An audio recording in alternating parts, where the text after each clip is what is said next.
The views and opinions expressed on any program are those of the persons appearing on the program and do not necessarily reflect the views and opinions of the New Media Factory. Some programs on this network might include strong images and language and may not be suitable for all audiences. Viewer discretion is advised. Just when I thought I was out, they pulled me back in. The biggest, most outrageous online show in Philippine history. 20 million fucking downloads. Interactive in 35 countries. Mo is back with a vengeance in Season 2. Bigger, better, badder. Let's start off with an international call. Yesterday we took a call from India. Tonight it's Canada. Nice. Let's go to Ireland. Where in Ireland are you? Well, I'm in Dublin. Some people say that I'm a bad guy. They may be right. Let's go to Afghanistan. Holy shit, are you fucking really in Afghanistan? Yeah, man, what's up? Florida. What's up? I just found your show today, and I think it's great. Live from Hollywood and at the Beyond the Box studios in One Rockwell, Makati. It's Good Times with Mo, the podcast, Season 2. The Bigger, Better, Badder podcast. Your questions about love, life, sex are all answered and occasionally made fun of here. And now, the man who loves women and dudes, but not in the same way. The Philippine Genius, DJ Mo Twister. Welcome to the podcast here on this Tuesday night.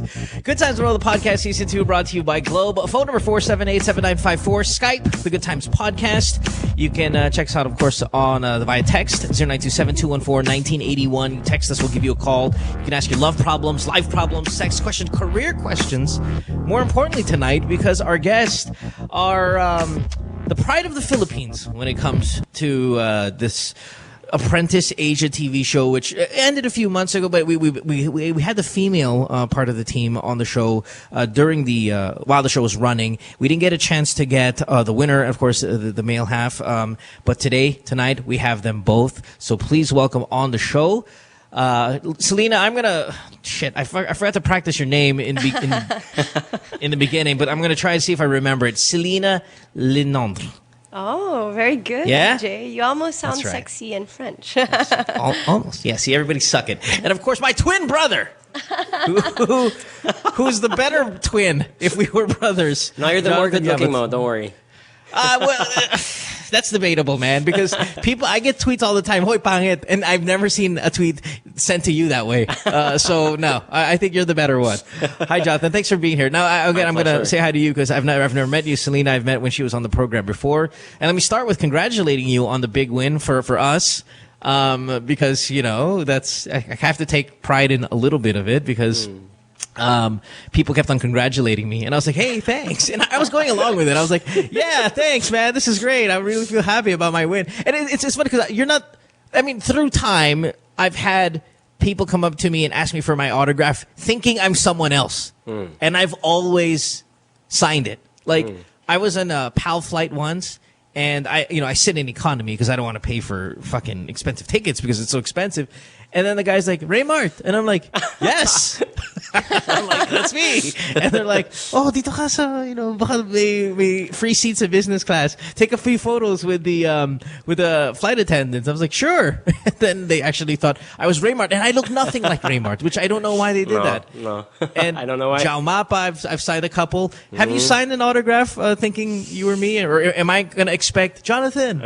I'm like, yeah. No, not so far, but I do get a lot of tweets saying that I look like you. I love it. All right, so Jonathan, tell me now, what's the deal here? You of course, we all know you on the show, and congratulations. And you live in KL now, or is that what's going on?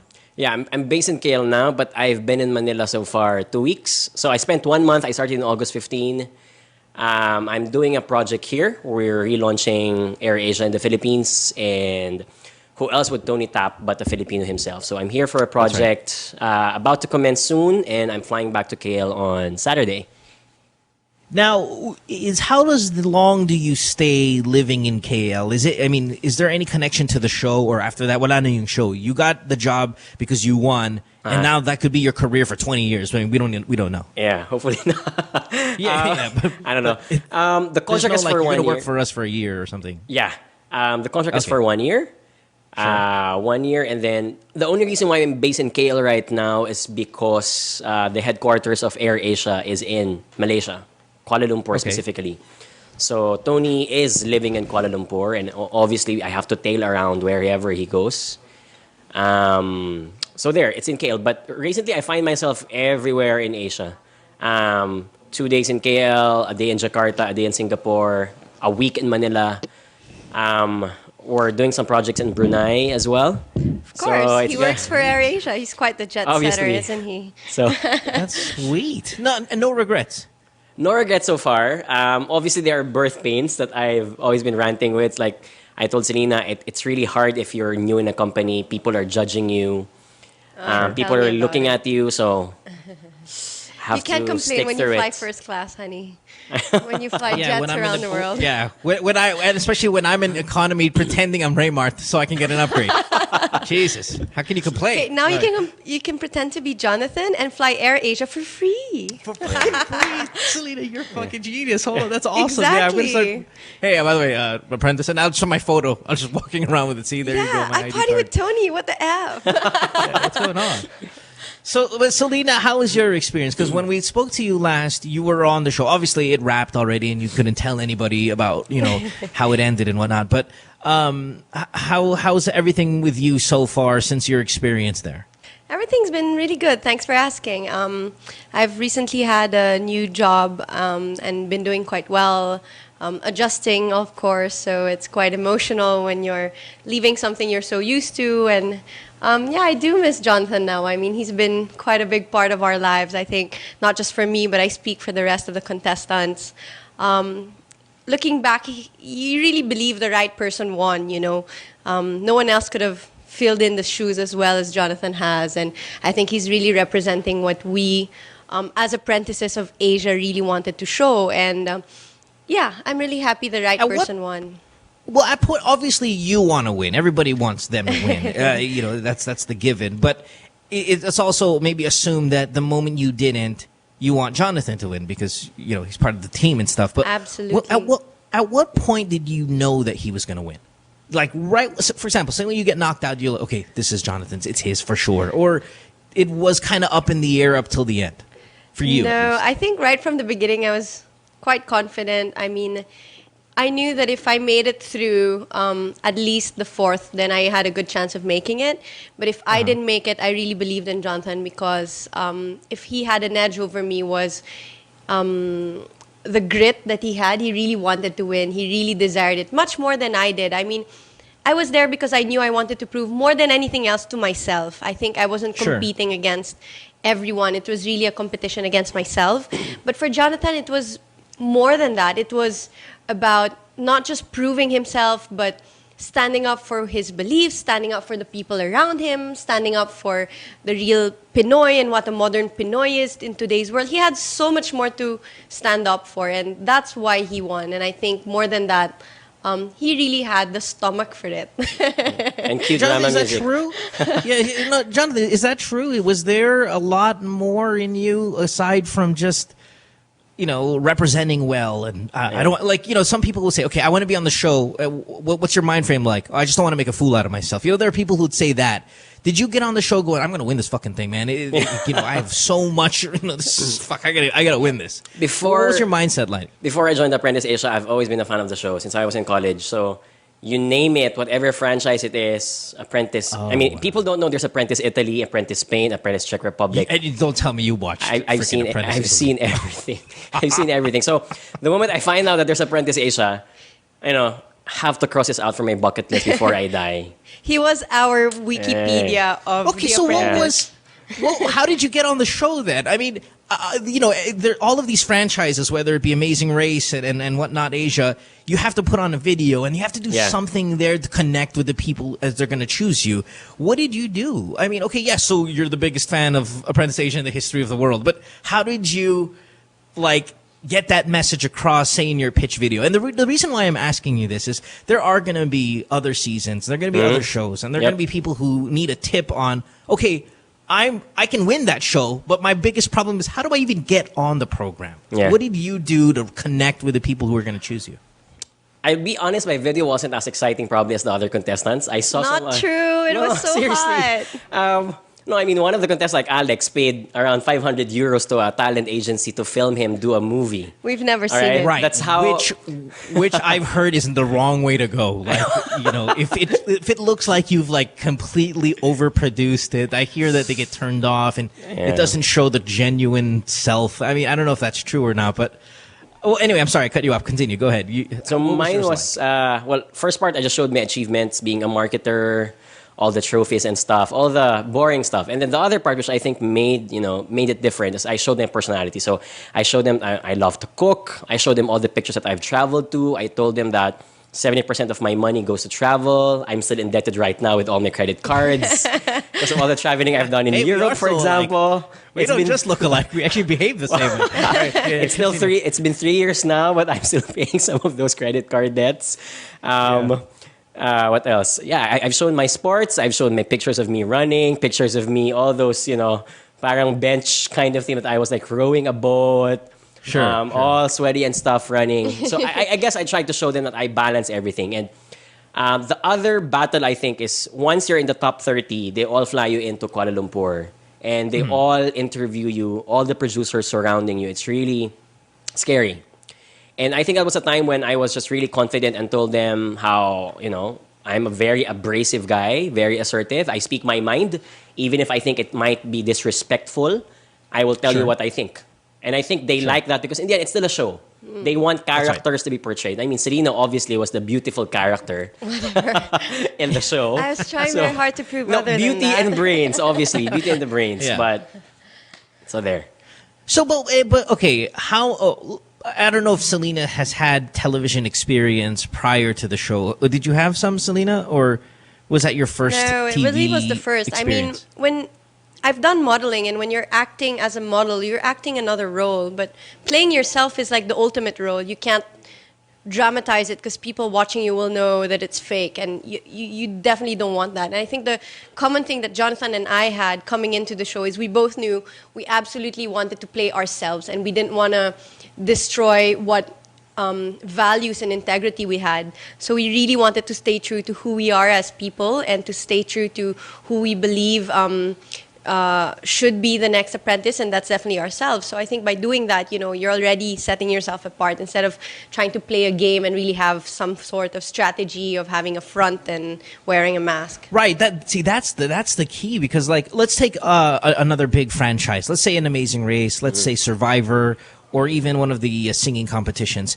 With singing, it's like, okay, it's the talent, I mean, go out there, the showmanship. With Amazing Race, it's a race. Like, you're really just boom, boom, rush, rush, rush. Survivor, you're fucking starving and you're naked. You just want to survive. But just so you know, we were always starved in the show. I have no idea. With Apprentice, it's you. It's like your personality, your abilities, I mean, you get what I mean? It's not like, there's no, I don't want to say there's no rush, because I obviously there's a rush to and then there's an urgency and stuff, but you can't fake, or you can't hide behind something you're not. It appears to me more than any other reality show. So is there a part, at least, okay, Celina, you were saying, I got to be myself. Jonathan, was there a part where like, oh my God, wait a minute, I'm on TV. I better sound smarter than I really am, or I better look better. Am I going to comb my hair a certain way? Was there a conscious effort because there's a camera there? I think speeches in the boardroom, I always admitted it, especially down to the end, that some of them were prepared. To give you an idea, and this might be a tip for the other contestants, when I know that I'm going to be part of the bottom 3 the next day, and sometimes you will feel it. You will have an idea if you lost and you're going to be brought back by your project manager to the boardroom. I would go to the shower room. Yeah. Not to do other stuff. Huh? I would go to the sing shower. in the shower. I would go to the shower room, lock myself in, because that's the only place in the house where no one will get in. We have people who are minding us, which they call us cast minders. So they make sure we don't do anything foolish with other contestants and all those things. So not anymore. She's not insinuating anything. Yeah, sure. So inside the shower room, I would prepare my speeches. I would prepare as if Tony asks me something. I would assume that someone in the team would say something bad about me. I would prepare all the scenarios, and I will prepare what would I answer in that boardroom. Yikes. Tony, the smart Tony, found that out in a sense that he noticed I think by episode 7 or episode 8, he was saying that I feel that some of your speeches were manufactured. So brilliant of him to discover that. And I told him in the end after the show that, Tony, the reason why is because I was really getting prepared for everything. I was scared of not to properly answer what other people were pitting against me.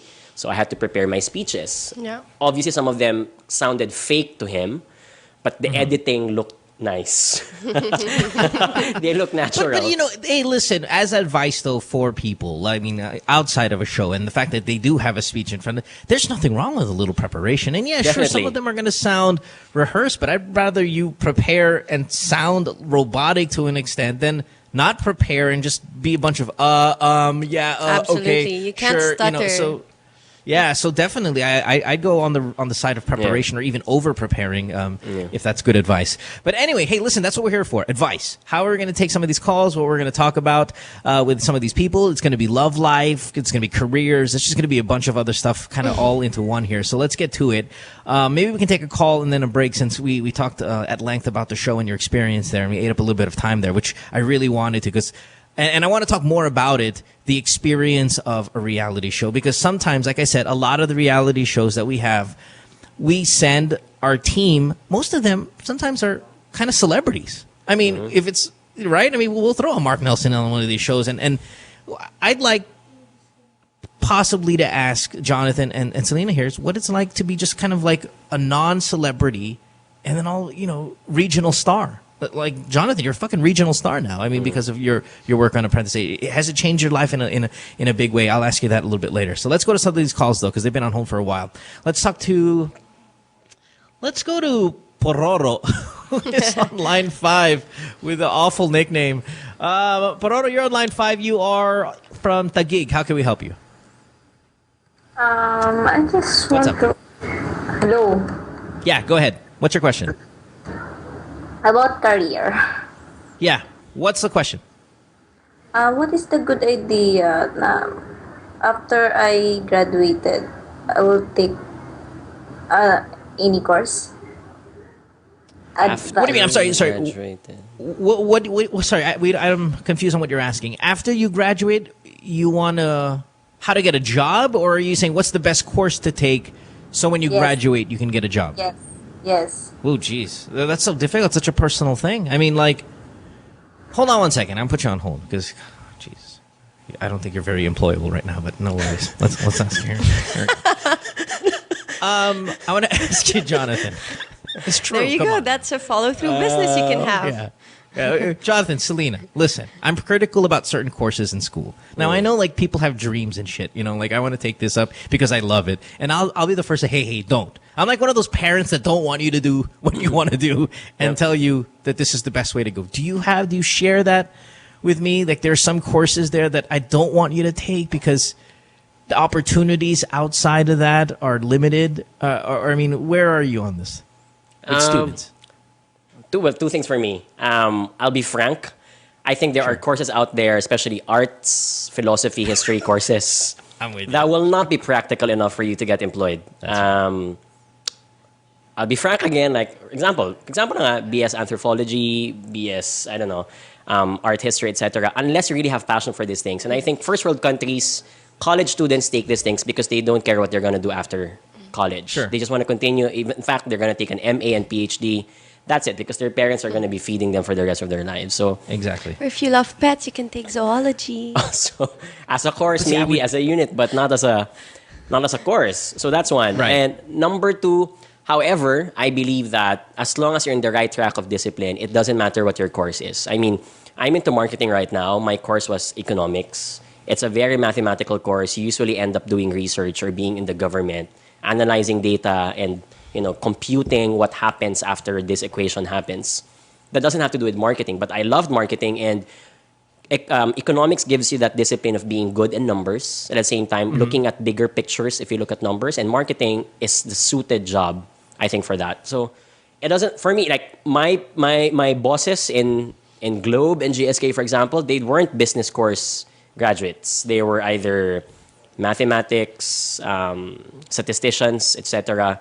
It just so happened that there was a part of what they finished that allowed them to shine in what they were doing. So I think that's it. You don't need to force yourself, whatever the course is, except for the other ones. I agree with, God, almost everything you said there, Jonathan. And Celina, I'll ask you in a sec here, but just to jump off what Jonathan said, it's like, if you're extremely passionate about a degree that generally doesn't have a lot of opportunity, then I'll say fine, so be it, because that is your love in life. But don't expect. But if you're, and don't expect you're raking it in. Generally, obviously, you can hit home run and it's almost even luck. But if you're kind of that student that doesn't know so much, I don't want to say doesn't know so much and dumb. If you're that student that is not 100% sure yet of what direction they want to go, I would stay away from courses like that. Yep. Your philosophy, your history, and whatnot. And I would take an economics, and I would take, say, a business major or engineering. If that's too difficult for you, then get something that a job is waiting for you at least, or if not waiting, you'll have a good chance at getting one. Yep. Or I'd be because frank, you're not 100% sure. I'd be frank. Don't get a job that needs a licensure for you to get a job. Sure. I mean, economics, for example, Yeah. doesn't need a license, and I can easily get into a company and be a marketing or sales guy. Right.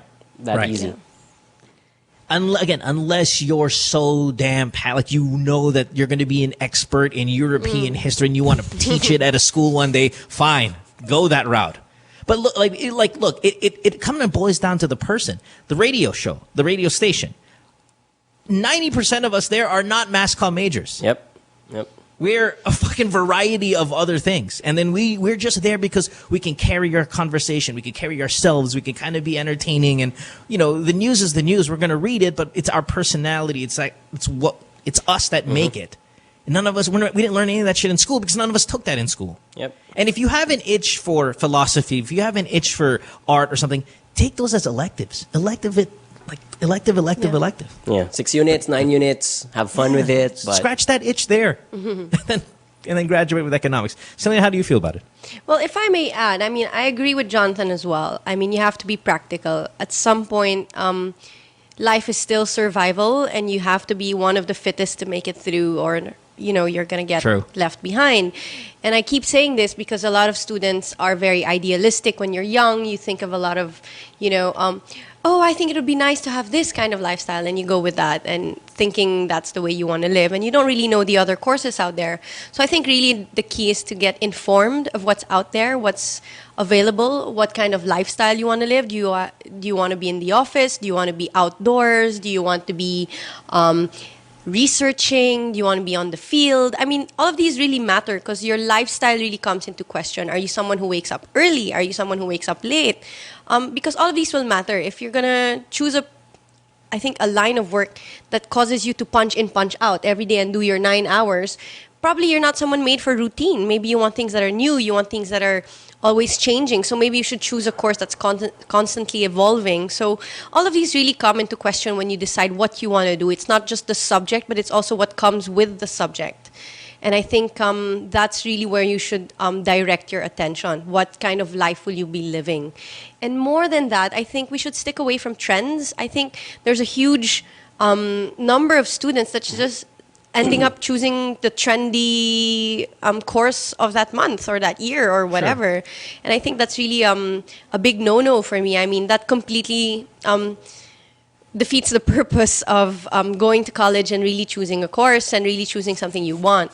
Now, it's really hard when you're 17 or 18 years old to, I think, pick something that you absolutely want to do. And I think that's why a lot of us make mistakes and we change courses halfway through and we try to, correct our mistakes and maybe try something else, and then we end up not finishing anything. So yeah, definitely taking a little time and taking a safer course first before you finally make a decision, I think it would be my advice. Solid. And I completely agree. All right. Thanks for the call, Pororo. I appreciate it. Good luck with your life. Good luck. Woo. All right, let's go to Kay, who's on line 6. Hi, Kay. You are, how old are you, dear? 25 years old in Makati. What's up? Yes. How you doing? This is Jonathan and Celina.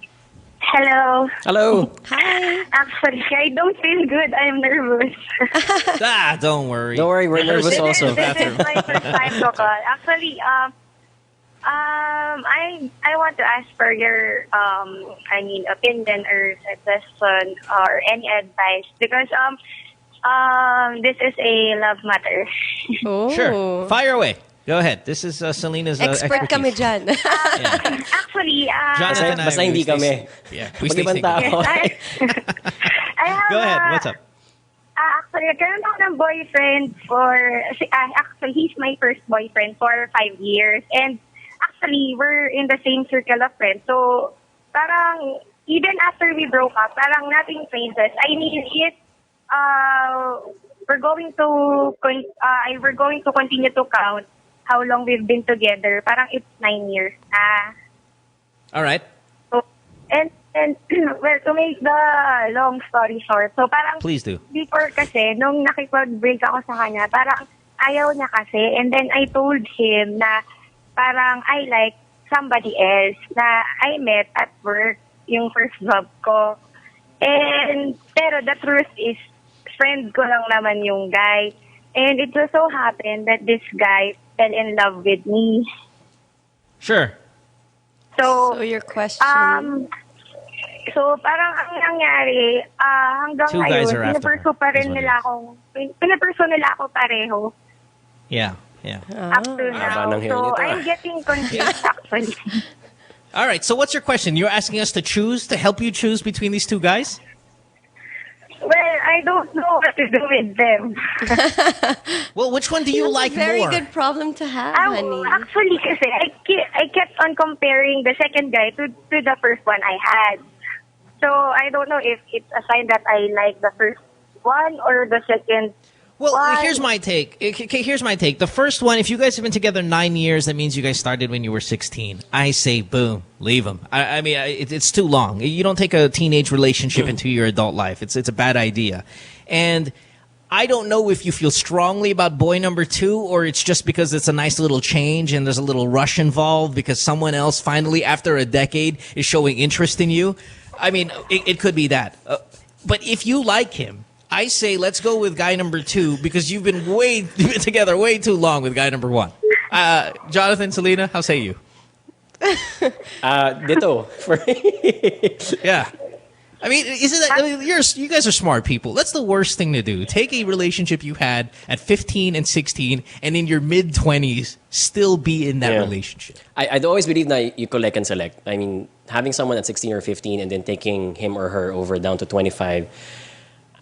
I mean, life is so beautiful for you to waste. I mean, might as well dump the guy, have someone else, try something for a change. Not I'm saying that you don't need to be faithful with someone. Pero ako, live life a little. I mean, enjoy someone else.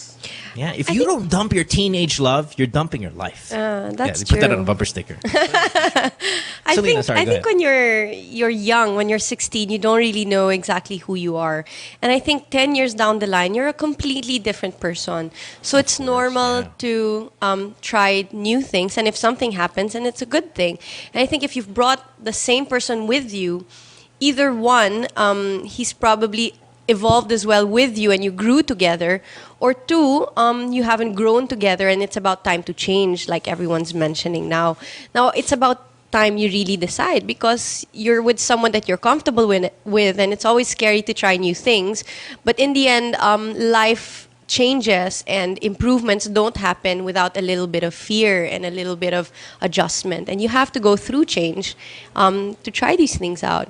But I think more than that, you're going from one guy to the other without having any time in between. And I think it's a good time to really realize a bit more about who you are and what you want in life. And spending time alone, I think, is the best thing for you right now. Because if you're confused, then there's nothing worse than having too many choices. So I think being alone and being independent and taking care of yourself is a really good situation to be in so that you can see clearly. And I think you'll see the light at the end of the tunnel and it won't be so hard to choose anymore. Or she could be enjoying the fact that she has 2 guys right now. Yeah, Could yeah, be. I'm with that. That's what I'm sensing, But how she's saying it. Yeah, she seems like it's like, hey, look at me, I'm hot. And as Jonathan said, haba ng hair ko. So, I'm picking nipples ko, girl. So, on that note, I definitely think still you should break up with boy number one if you're already kind of entertaining the second guy, and that means you've been together with this other one way too long at 9 years. Let's go ahead and get rid of that one. And do it nicely. I mean, when I say get rid of them, you don't just say, "Hey, listen, by the way, I spoke to Mo, I'm dumping your ass." No, you just say, "Hey, it's been a while already." Well, have fun with boy number two, but don't commit yet. It's good to be single for a while. Have fun. Play around. It's always good to get to know yourself better as well. Get your hands dirty. Get your hands dirty. All right, let's take a break. Thanks for the call, love. Good luck, Kay. When we come back, we got calls from Amsterdam. We have Saudi Arabia. We have all over the Philippines. It's going to be a busy night here tonight on Tuesday with the stars of Apprentice Asia, the Philippine team, the winner, Jonathan Yabut. Of course, the lovely Celina Le Neindre. Back on the program, she is. Taking a break. Don't go away. Stay tuned. We'll return after this commercial break.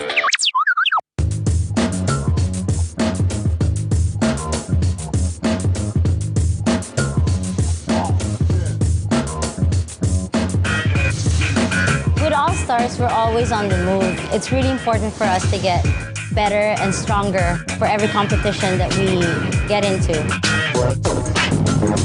For all the different lifestyles that we have, some of us are graphic artists, filmmakers. We still find ways to get together. We put a lot of effort in practicing and rehearsing. Minsan may mga biglaang shows or auditions, so it's really important for us to get connected. I use my Globe group messaging to get a hold of everybody else. Malayo na rin ang narating namin, marami na rin kaming napuntahan. So it's really important to get connected.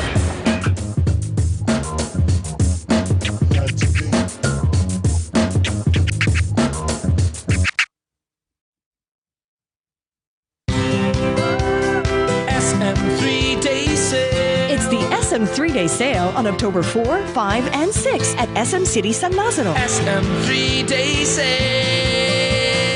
Up to 70% off on great finds. Shop and get a chance to win Suzuki motorcycles. SM 3-day sale. The SM 3-day sale on October 4, 5, and 6 at SM City San Lazaro.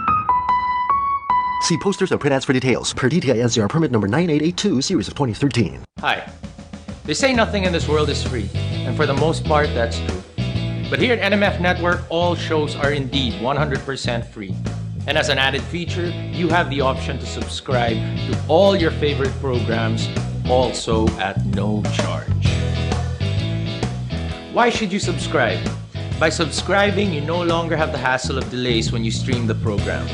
You also don't need to keep checking our site to see if your favorite programs are up, because they'll automatically be uploaded to your device as soon as it's available. Here's how to do it. For those people with Apple mobile devices, first you need to download the podcast app. Once you download the podcast app, open it, and you should be taken to the featured page. Now, you look for the store button. Hit the store button, and after doing that, hit the search button. Put your cursor on it and type New Media Factory. All our shows should automatically appear. Pick your favorite or favorites, open it, and hit subscribe. And that's it, you're done. Congratulations and welcome to the New Media Factory family. SM 3-day sale. It's the SM 3-day sale on October 4, 5, and 6 at SM Center Las Piñas. SM 3-day sale. Up to 70% off on great finds. Shop and get a chance to win Suzuki motorcycles. SM 3-day sale. The SM 3-day sale on October 4, 5, and 6 at SM Center Las Piñas. See posters or print ads for details. Per DTI NCR permit number 9882, series of 2013. I don't know if you guys are familiar with a game Chubby Bunny, but wait. Have you played Chubby Bunny before? No. You put a marshmallow in your mouth, you say Chubby Bunny, and you keep putting it in your mouth, and you keep saying Chubby Bunny. Okay. Whoever can get the most in their mouth wins. But we're not gonna say Chubby Bunny. We're gonna have a conversation. Okay. Perfect. Yeah. So I'm gonna ask you, okay ka na ba? Okay. And you're gonna be like, okay na, okay na. Okay. Okay? Yeah. Go. 2 at a time? Okay, I'll learn 2 at a time. Okay ka na ba? What? Okay na, okay na. I just saw it. okay sa libas? Okay na. Okay ka na ba? Okay na. Okay. No, that's disgusting.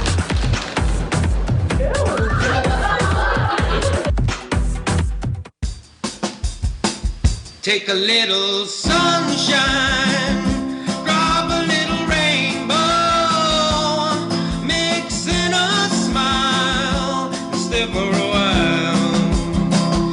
Sabrina's kitchen, what you waiting for? Sabrina's kitchen, always room for one more. Sabrina's kitchen, cooking up a storm. Sabrina's kitchen, always something new. Sabrina's kitchen, tables waiting for you. Girlfriend says she hates me. It's Good Times with Mo, the podcast. Call the show tonight and get your love problem answered. Follow us on Twitter at GTWM Podcast. And visit www.motwister.com. Back on the show here, Good Times with Mo, the podcast, season 2, brought to you by Globe on this October 1st. Hey, good. Yeah, I just noticed that now. Good stuff. Phone number 478-7954, Skype, the Good Times Podcast. You can text us here, 927-214-1981. On the program tonight, Jonathan Yabut, as well as Celina Le Neindre. There you go. Got that right? You can call us, ask about your love life, your career questions, whatever kind of thing you want to throw out at us. You even get a chance to win an iPad mini tonight on the program. All right, let's get to more of these calls because I know we have a lot of them and we don't have a lot of time. Let's start with... Let's go to Ses, who is in Amsterdam, which... Celina, you were saying off air that you've never been to Amsterdam. What a fantastic city. You have to go. It's amazing. We'll definitely drop by. Yeah. Next plan. Get Air Asia to take you there first class. Yay! Wink, wink, Mr. Chief of Staff. Come on, Jonathan, hook it up. Jonathan, you've been to Amsterdam, yes? Yeah, Just yeah. awesome. Last December. Really good. Love it. Fantastic. Nice All right, architecture. let's go. Oh, yeah, exactly. That's what I was saying. Ses, Amsterdam, what's up? Hi. Hi. Hi, how can we help you very here? well? Yes, we hear you fine. Hello? Yes, we can Yeah, hear you thank fine. you. What's up? I'm good. Just got out from work. Oh, great. Now, let me ask you a question, Ses, before we get to your little problem here. Do you ever, as someone who lives there, go, instead of grabbing a cup of coffee, you'll roll a chonke and just kind of smoke it there on the side just to kill time? Yes. Yes. If I was a fucking addict. It's kind of normal here. It's not normal, but we don't usually smoke it on street. We have a certain, we call it a coffee shop, like a shop. Oh yeah, but no, I've it's a been. coffee Listen, shop. I go to Amsterdam 2 times a year. I mean, I love that city. It's one of my favorite cities. KLM is my favorite airline. Sorry, Jonathan. It's just I love KLM. It's okay. It's a full service carrier, so yeah, I love KLM. So I know that there are coffee shops and whatnot where people do it, but I see people on the street do it all the time. My question is, like, right now, you just got out of work. Let's say you get out of work. You're fuck, I'm going to walk home. You ever roll up a joint and then just kind of smoke it while walking home? I do it at home. Because it makes me relax. It makes me sleep because I have insomnia. And if I don't have sleeping pills, it's my replacement. I don't use it as to get high or something because I really don't smoke. I rather drink, but if I smoke, I do it at home. I never go to coffee shops because I don't know, maybe because I'm a Filipina. Yeah, there's a lot of tourists there and weirdos. Yeah. So I do it at home. I don't smoke marijuana. I smoke hash. It's better than marijuana for me. Yeah, sorry. That's right. Okay. Good stuff, Sess. All right, what's going on? How can we help you? What's your problem? Yeah, I was with a Dutch guy for almost like a year now. I met him last year, and then at first he wasn't open to this kind of thing, and then he told me that he wanted to do this S&M, like a submissive dominant role playing. I said okay to air it there in the Philippines. It's kind of a little bit.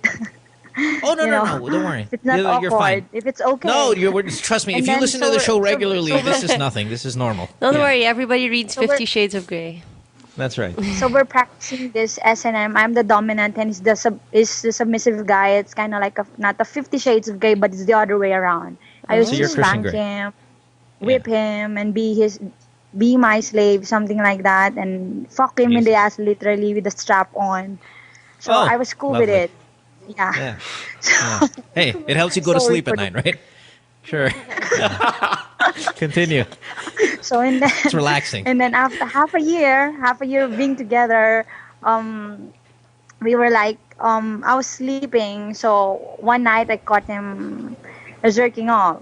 So at first it was like, oh, it's okay, it's jerking off because he's a man. But the thing is, don't do it when I'm around. Don't do it maybe I'm at work or I'm not at home or don't rub your stink on any of my stuff. Yeah, I gotcha. Yeah, something kind of like that. So, and then at first he was so shy about it because I caught him in the act. And then the second time, I came home from work, he passed out, maybe from jerking off because he was naked at the couch. What a catch! This guy needs. This is a solid boyfriend. This Yeah. is so, All right, continue. So sorry for my mouth. It's kind of awkward. And then the third time, again, at the second time, I just let it go because I know it's a man thing and I can't take that away from him because I love him and etc. So the third time, it was like, came home from work again, so he passed out. So I was curious what kind of shit he's masturbating. So when I saw it, he was masturbating with the shemale, with the tranny, with like a girl, pretty gay with the penis on it, and then something kind of like that shit. So and then I confronted perfectly normal, perfectly him. healthy. I was like, what is wrong with you? As in, am I not enough, or do you want me to look like a little bit gay or Miss Thailand? And then I put the strap on, or do you want to try some trans, for you to be able to be out of the closet. Then and he said no, he likes the idea of it and etc. And then after a week ago, I came back from Paris for a vacation because we've been fighting a lot. So I went to Paris for 9 days to get some air, to get some, and then I came home. And he told me he loves me, but he's not in love with me anymore. So I was like telling him, is it the S&M? Is it not enough? Didn't I fuck you enough in the ass? Or, and then he said, no, it's not. You don't love me anymore? What do you mean? You mean I didn't fuck you in the ass enough? I completely understand that. Okay, what's the question, dear? This is all great storytelling, but what do we go? Is he bisexual? That's my question because 2 days ago in a bar, and a friend of a Moroccan guy who I know he's a bi. He told me like, I heard because the name of my ex-boyfriend is Job, so he said like Job, like Job from the Bible. Said, you're the girlfriend of Job, and said no, I'm the ex-girlfriend. Of course he will break up with you because he's a bisexual. I fucked him in the ass twice 2 years ago, and I was like, what the fuck? I told you Amsterdam was awesome, right, guys? So I was like, okay. And I confronted him, and the first time in our entire relationship, when I confronted him, he didn't get mad. Because most of the time, if I accuse him of something, he always gets mad, like scream at me, yell at me. No, it's not true. All right, Sess, relax. Okay, listen, Sess, relax. You're taking too much mic time here. The question is whether he was gay or not. And then, you're in Paris trying to see what you're going to do about this. You come home, he doesn't love you anymore, and then you find out all this good stuff. All right, hold on 1 second. Let's address that. Is he gay? Because I would assume that a guy who wants to get fucked in the ass with a strap on, even though it's all of that domineering kind of style, I'm like 95% sold that that's probably a bisexual or gay guy, if you want to get fucked in the ass. Even if it's a strap on only. No, he doesn't want the guy doing it to him. It's just the idea. Well, obviously his Moroccan friend Job fucked him in the ass 2 years ago or whatever. Hold on 1 second. Let's just work on our little scenario that we have here now. Celina. Now, I'm against all of that dominant thing. If a girl came up to me and said, can you, spank me and whip me? Or I'll be like, no. And then can I spank you and whip you? I'm like, no, I'm sorry. I don't do that. I'm a conservative. I'm a purist. Shit. No, I don't do that shit. I don't do that. Maybe I'll squeeze your ass a little bit. Maybe. Or maybe I'll put a light spanking on you. No biting? A light spanking. No biting, love. Sorry, Celina. I hate to pop your bubble here, but no spanking from me and no biting. Pinching? Choking? Depends on what part of the body. Choking? A little too aggressive for me. But, I'm not into that shit, so I don't know. And I'm not saying, Celina, or I'm going to ask Jonathan the same question, but I don't know. When it comes to this style, this 50 Shades stuff, and when it gets a little too aggressive, does it show sexual preference there? I think. You think this guy's gay? I think the guy, for one, is surely horny. He has some psychological. For me, it's too intense. Okay. It can something be that psychologically, I don't know, deviant in bed. Sure. Mm-hmm. I do know that there are. I've seen this documentary before with Oprah about black guys who are really straight, and they're called like the down low. They're really straight. Nice. They have families. They have kids, but they like having sex with men because of the kind of sensation they get specifically from men. But they're still straight. Really? But that's so strange. I know. So I'm not sure about this guy, but I think the fact that he got fucked by another guy, I think definitely not 100% straight. Well, if he's not gay, he's at least bisexual. But I don't believe though that there are bisexual people. Okay. Yeah. That's Jonathan. I'm with you there, buddy. We've been talking about that on this show fucking forever. Like if you want a dick in your ass, you're gay. Like let's just not bisexual almost is that trendy. Like we were talking about trendy courses earlier. It's a trendy thing to do to say you're bisexual if you're a guy. But they would say it's bi now, gay later. Right, I'm pretty sure that it's homosexual activity. So anyway, but let's get back to this thing here. The him getting fucked in the ass by the Moroccan guy's unconfirmed. Okay, what is confirmed is that your boyfriend wants you to put a strap on and fuck him in the ass. Mm-hmm. Does that mean he's gay? Especially when you confirmed that he has been jacking off to tranny porn. Yeah. So when you put all of that together, Sess, and again, the opinions are going to be different. You can book that plane ticket to gay, is what I'm saying. If he's doing tranny porn and he wants to get fucked in the ass, I'm going to go ahead and say that your boyfriend's probably a gay guy.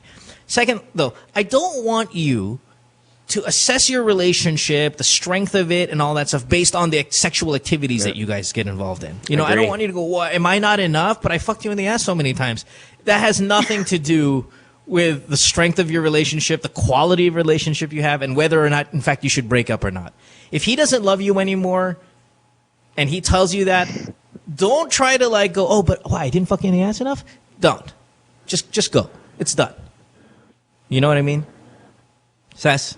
Yeah, but we're done anyway. Actually, I'm moving out of the apartment next week, so it's already done.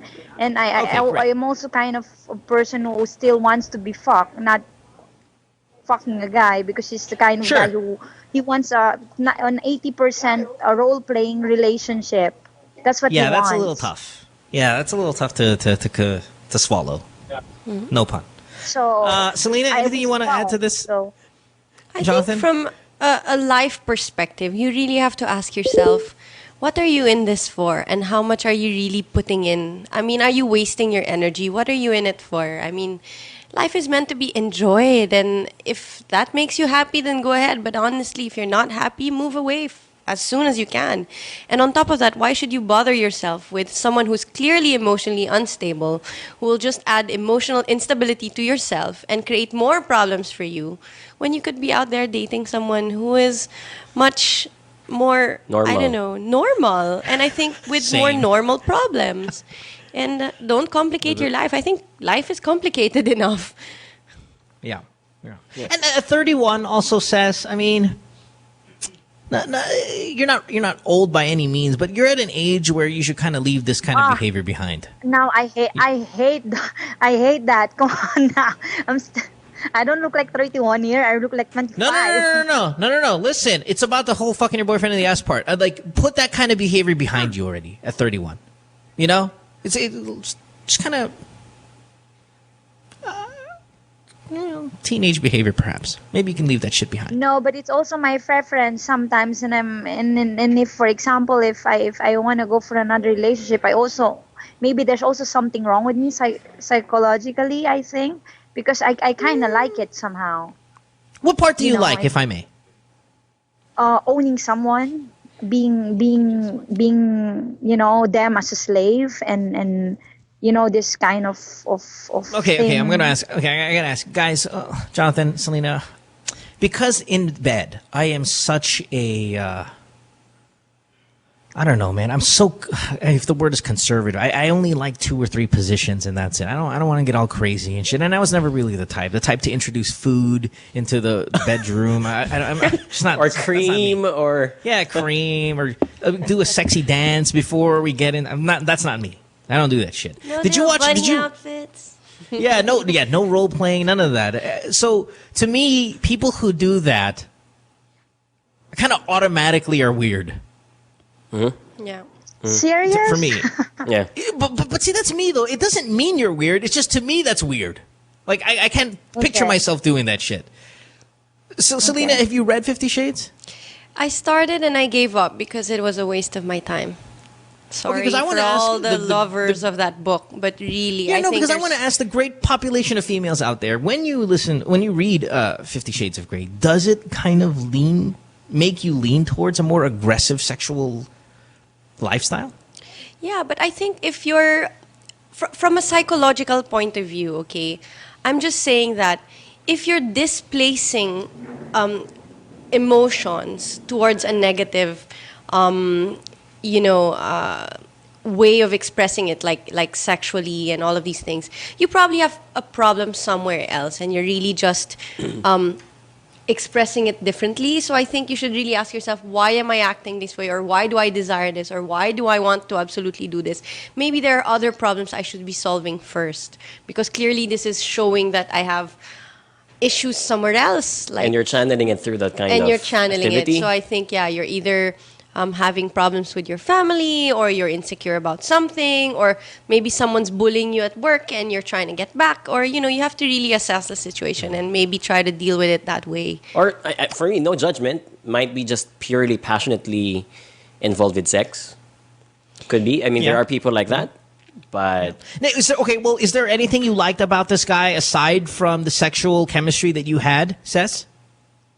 Yeah, because most of the time, Filipinas are submissive, and most of my boyfriends, I'm the one who take cares of them, cook for them, and do shit for them. And with this time, I fell in love because a guy is doing things for me. And in the Philippines, most of men doesn't do shit. Sorry to say, but most of them doesn't. I've been with different kinds of nationality. I'm not Miss International, but I've been with different kinds of men, and most of the time they're dominant in a lot of ways. Like, oh, do this, don't do that. And with him, I can. It's the feeling of being taken care of in whatever ways. Cook for you, flowers every week, flowers every other day, or massage you. But love, you can find that. And there are a lot of guys who are willing to do that, Filipinos and non-Filipinos who are willing to do that. I'm just worried about your choice in men. Like a guy like this, it worries me that there might be issues there that Celina and Jonathan were talking about that you need to address. And maybe... wait. Can I just can you just tell my predicament? Because most of the time, men do the dominant thing for women, the rough sex. And if people of me, if they ask me my sexual preferences, and if I tell them that I want to be the dominant, and they kind of find me like weird and strange, because most of the time men do the shit, not women. It's like here in Europe, especially in Amsterdam, most of the Dutch women here, they're kind of tame, shy, and and if most of my Dutch friends, especially girls, they were asking me, oh, you do this shit, how does it feel? And for me, it's like, I don't know, it's like because I'm a Leo and I wanted to own someone. Maybe there's something wrong with me, I think. I would not want to say there's something wrong with you right away. I do, though, believe that if you've got time to kill, talk to a counselor, talk to a therapist. Find out if there in fact is something that you want to address. Because I've gone to therapists many times. I don't think I'm clinically crazy or something extremely wrong with me, but I do it. I've done it to help address certain problems and issues that I've been going through in my life at that point, and it helps. And I think it's something you can kind of talk to somebody about and see if there's something there. Okay, aside from it's the part where you start saying, I want someone to be my slave in the bedroom, and you pull out a fucking whip, tie it around their neck. I mean, all of that is so aggressive for me that, well, yeah, Jonathan, I think you said, yeah, but there's people like that, or say hypersexual, and they're fine and normal everywhere else, perhaps. Okay, maybe there could be that.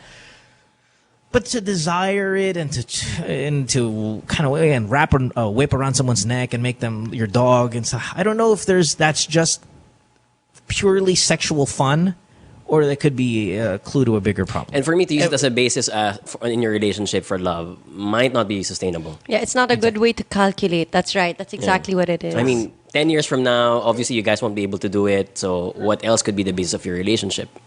Might not be sex, could be something else. Yeah. Thanks for the call. So my Good luck. ex-boyfriend is a gay. Yeah, I would say so. Jonathan, you good with that? Or Celina, how say you on this? Yep. Yeah. Yeah, the tribe has spoken. Well, Jonathan and I are Jonathan and I are gay. I mean, no. We're saying gay, but Celina, where are you on this one? Gay or not gay?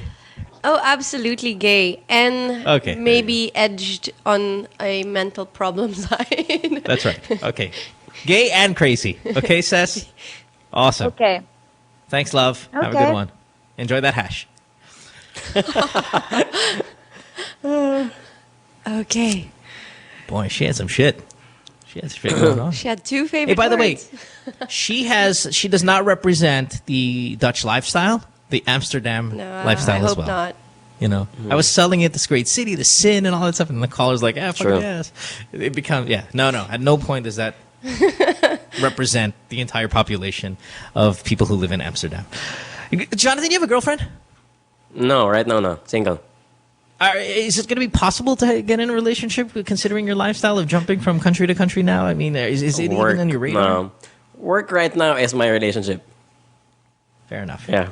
Celina, how say you? Boyfriend? You had a boyfriend last time, right, when you were here? I'm still with the same person, yes. Yeah. Cool. All right. And really nice guy. Yeah, they're good friends. Always hang out now, with him. yeah. Really nice guy. No whips and chains, leather, leather? No, none of that crazy stuff. All right, fair enough. How about we take one more call? 'Cause I know you have to go, Jonathan, right? Early tonight. So is one more call good with you? Yeah, we can do go one ahead, go ahead. Yeah, cool. Let's do it. Or if you want to do more, just let me know. But let's try one more because I know you said you had to head out of here soon. Sierra, 34 years old, Las Piñas, line 5. Hi, Sierra. Welcome to the show. Hi there. Can you hear me? We can hear you fine. What's up? Okay. Hi, how are you, Mo? I'm great. Thank you for asking. Hello, Sarah. Yeah. Hi, how are you? Hi, Celine and Jonathan. First of all, I just want to say, I was so proud of you guys of what you did. I saw a lot of YouTube. I didn't see it, the whole episode, the whole series, but I saw some YouTube videos, and yeah, you guys make me proud. Oh, thank you. Thank you, Sarah. Thanks for watching and supporting. Yeah.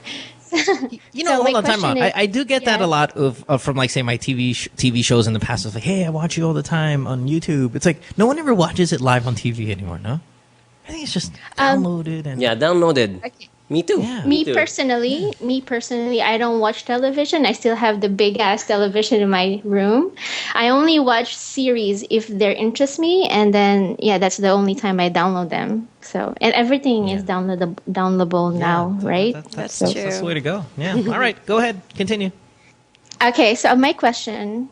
So I have a love problem. Just kidding. So you got us there.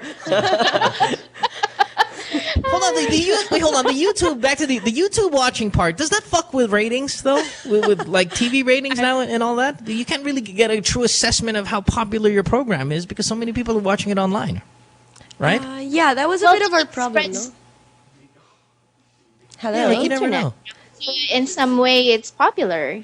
or something. Yeah, no, right? but People you know, like start- how ratings go, it's now difficult to gauge ratings. So many people watch the stuff online instead, download it, and it's kind of hard to do that. Anyway, hey, listen, let's get to your question. What do you got? Jonathan's got to go soon. Okay, What's up, Sierra? sorry. No, My that's no question worries. is, okay, if you guys given a chance to work in the government, what would your platform for change? That's a good Are you question. guys interested? If somebody offers you in the government, like to work in the Philippines, of course, for change, like, I'm just wondering what it would be. Like, do you have guys any idea like what to do? And you know, like when I saw Jonathan's YouTube, like his speech at the boardroom or something, like it gives me chills. You know, education is of course the way to go, and I was like, this guy should work in the government. You know, maybe people will go back to the Philippines and stay there, you know, actually live in the Philippines and be Filipinos. And Okay, Sarah, you can call me okay. later. I'm trying to vote Jonathan for president, so let's do it. No, but it is a good question. I'd like to ask Celina. I'd like to ask Jonathan. Those are interesting. What would you do if you were in government? And she has a follow-up about anal a little bit later, but let's go to my question first. Where are you at here? I don't know, Celina, John, whoever wants to go first. Well, for me, it's quite easy. My platform has always been tourism. I come from tourism, so I understand it. Definitely accessibility to food for everyone. There's a huge problem, which is poverty. So our country has amazing resources. So I really want to make sure that we have roads that can access these resources and distribute them evenly for the masses. So of course, yeah, that's for the food part. And for tourism, I think that's a good way of bringing in income, bringing in investment, giving, you know, I think the attention that this country deserves so that finally the economy can, you know, sustain its own and improve itself. So that would definitely be my platform. And the third thing would definitely be education, because I think there's not much we can do about today's leaders. They've already set their minds, they're already set with their ways. But you can change the youth, and the children do have a way of changing things. They have a way to have an impact for the future, and they're the ones who can really make a difference. So education would definitely be the next thing. I think changing the way we teach our children. I think the basic math, science, and history and all those things work, but they're not enough. And I think there's other things we need to teach them. I mean, about our environment and about saving what we have around us. So yeah, accessibility to food, tourism, and education. Yeah, and the question isn't, what would you do if you were president? It's if you were in government. So it seems like you don't have to be the president to get these things done. You can work in tourism, stuff like that. Yeah, that's cool. Jonathan, how say you? Actually, I remember in the boardroom there was this episode where both I and Celina said that we both wanted to be in the DOT, Department of Tourism, because we really love changing the Philippines through tourism. But when I was a kid, I've always said that I wanted to become the president of the Philippines, and I'm still gunning for that if I turn 40 and. Yeah, really? Sorry, I did not know that about you. Still very you passionate about president of the Philippines. Yeah, still my dream right now, but I'm still in the corporate world. We have to make sure we have to go back to this episode and make sure you didn't say anything that could be damning to your campaign. Especially with the last caller. How old are you, by the way? I didn't ask you if you smoked weed in Amsterdam, did I? Okay, good. Whew, let's keep that off the fucking list. No, but how old are you, if I may? 28. 28. Okay, so by 40, you really want to have presidential aspirations and whatnot. Wow. Hey, look at you. All right, cool. So tell us, Mr. President-elect, what are we looking at? What do we expect from you? I think I've always said this. Filipinos are arguably, for me, social capital is concerned, best in Southeast Asia. We've got the best people, most hardworking, most liberal. We don't have any issues or limitations about the way we think and the way we feel. So, I agree. The only concern really is the infrastructure that's supporting every Filipino. So number one, it's not more of a platform, but a quick win. The lowest hanging fruit for me is clean up EDSA. Arguably, Manila is such a very terrific city. If it weren't for EDSA, you take out the entire, that artery of 3 hours or 2 hours of traffic, everything's going to be better in Manila. So if the government can put more transportation facilities, speaking of Amsterdam doesn't have any subways. Everything is just trams all around the city. And I would put, on both sides of EDSA, I would put trams there and take out all the buses. Yeah. That's what I would do. I mean, clean up everything and make sure, because a Filipino is typically mobile, very, very mobile person, and he would rather go to work, have fun, party, etc. And all these things are, killed and eliminated in the process because he cannot go out because he's killed by time. So that's the first thing I would do. Yeah. Second, I would do is do something to incentivize the people in the government. We lag behind as far as inviting people to not just work in the corporate sector because they feel they're going to be better off because they have better salaries, they have better benefits and compensations. I don't think that the government offers that kind of ordeal for the Filipinos because they think that if I go to the government, the salary is too low, not enough for me to work hard for my family. And that's why most people are corrupt because they don't get enough salary. They'd rather get money from where they can. And, one example is Singapore. They even have a management training program for fresh graduates who can enter the government, and they can accelerate their careers if they do well in the first 2 years. So for me, that's how you should do it. Invite the brightest people to not just work in multinational companies and make multinational companies abroad richer. Make them work in the government. Give them the proper things that they're looking for because they feel it's a prestigious job. It's not something that people would be sacrificing for and be a hero. Okay, this could get into a lengthy conversation here, but I'll try to make them quick just because these are all very interesting answers from you, Celina and Jonathan, and I just kind of like to tackle, aside from all the fucking funny shit that we try to talk about here on the show, let's tackle a little bit of the issues because it's timely. I mean, there's a lot, like you said, there's corruption, and there's corruption with people who have a lot. It's not just people who don't have large salaries. Fucking seems like everyone in government. Let's attack first the pride of the Filipino and the love for the Filipino's country. Because if we're best in Asia or best in region in certain aspects, I feel we are not in terms of love of country. I don't think we love our country more than the other people do in our area.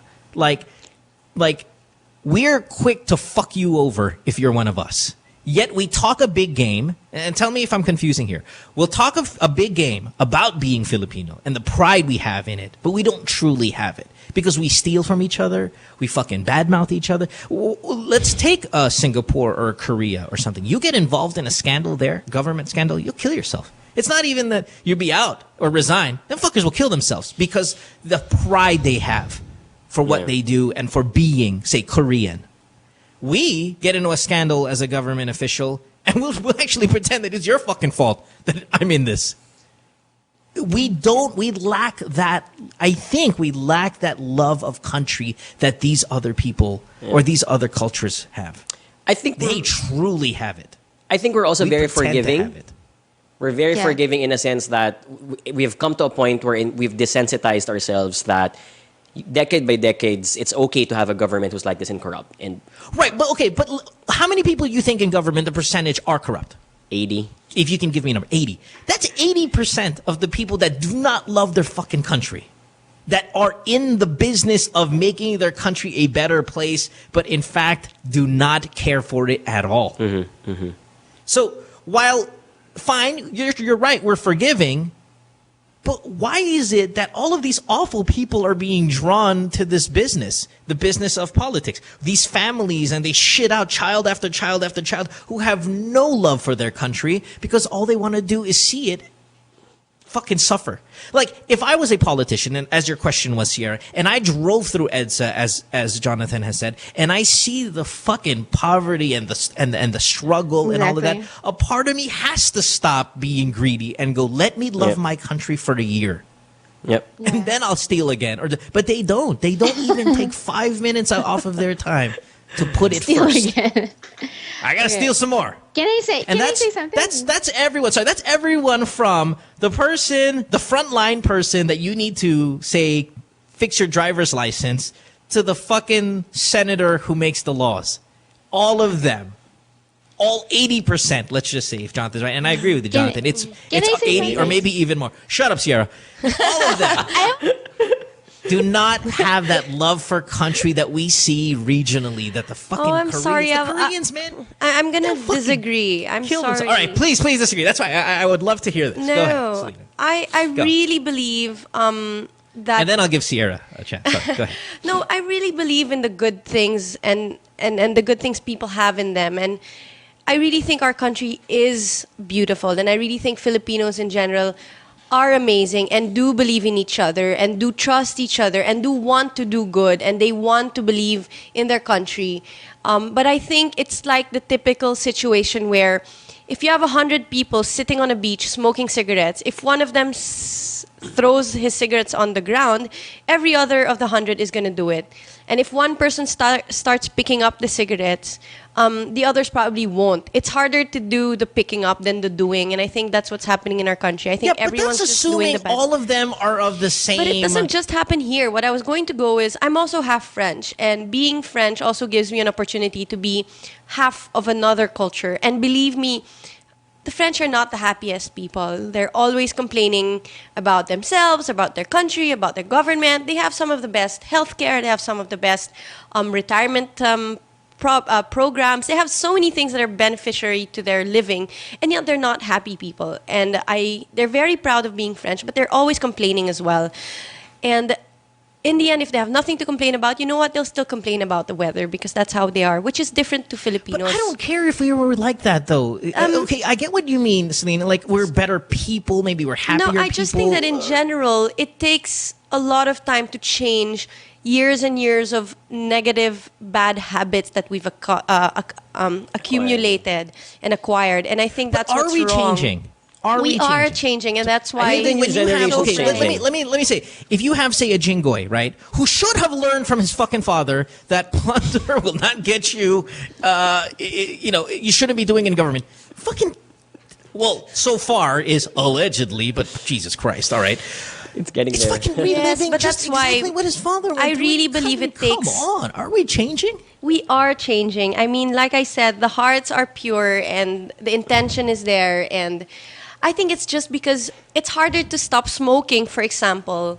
Even if you know that you're even not if you know supposed it's to not smoke. good for you, you're still doing it, and your intention's there, and someday you are going to stop. But until you get cancer and until you're half dead lying in bed, Or that's the only time you until realize. somebody loves people more to not make cigarettes anymore, or Right. until somebody loves people more to say it's illegal. Or maybe to we need smoke that. another Jesus Christ in the Philippines. No, you get what I mean. It's like I see where you're at, Celina, but that's because smoking is available.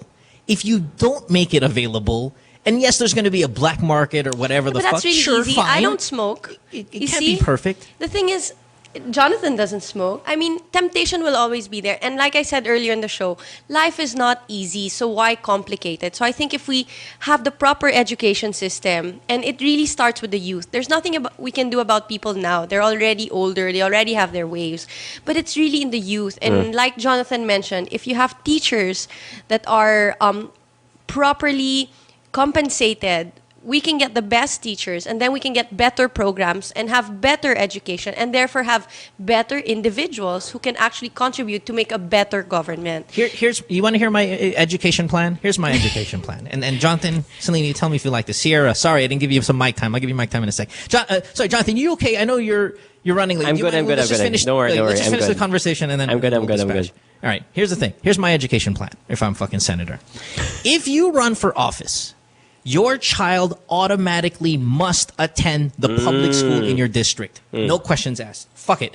If you're a senator and you have, because I know senators. I've done political talk shows. I know them personally. You know where their kids go to school? They go to school in fucking Europe. They go to school in London. These are our lawmakers send their children to London because they don't believe in the fucking system that we have here. So how do we get them to fucking put more funding for our education? Have their children go to those schools. Your children must go to the elementary public school and the elementary high school. They come home and they report to dad or mom, this is what's going on. We have one computer for 35 kids. And then all of a sudden, these fucking politicians care a little bit more about the schools in their district because their goddamn children and they're going to be pouring in money. Yeah, And that's maybe where pork will be getting to. Right. And they will know truly what's going on in those places. That's they don't not a know what's bad going on in those schools. They're way. getting a report from the teacher who probably might be getting their hands greased up a little bit from whoever runs that shit. Well, listen, when my children, all fucking 15 and 25 of them, are going to the public schools in my district and they report directly to me, something's going to change. So if you want to be in government, you want to have access to pork, you want to have access to all of this shit, guess what? Your kids have to go to these schools. If I find out that one of your kids are going to the rich kid schools or going abroad, sorry. Can't do it. Yeah. You're not here. You That's my automatically lose your educational plan, position goddammit. in government. Yeah. But here's how I see. Sorry, not to get overly political, like I'm running for a thing. Here's how I feel like how we can clean up EDSA, Jonathan, because you wanted to do that.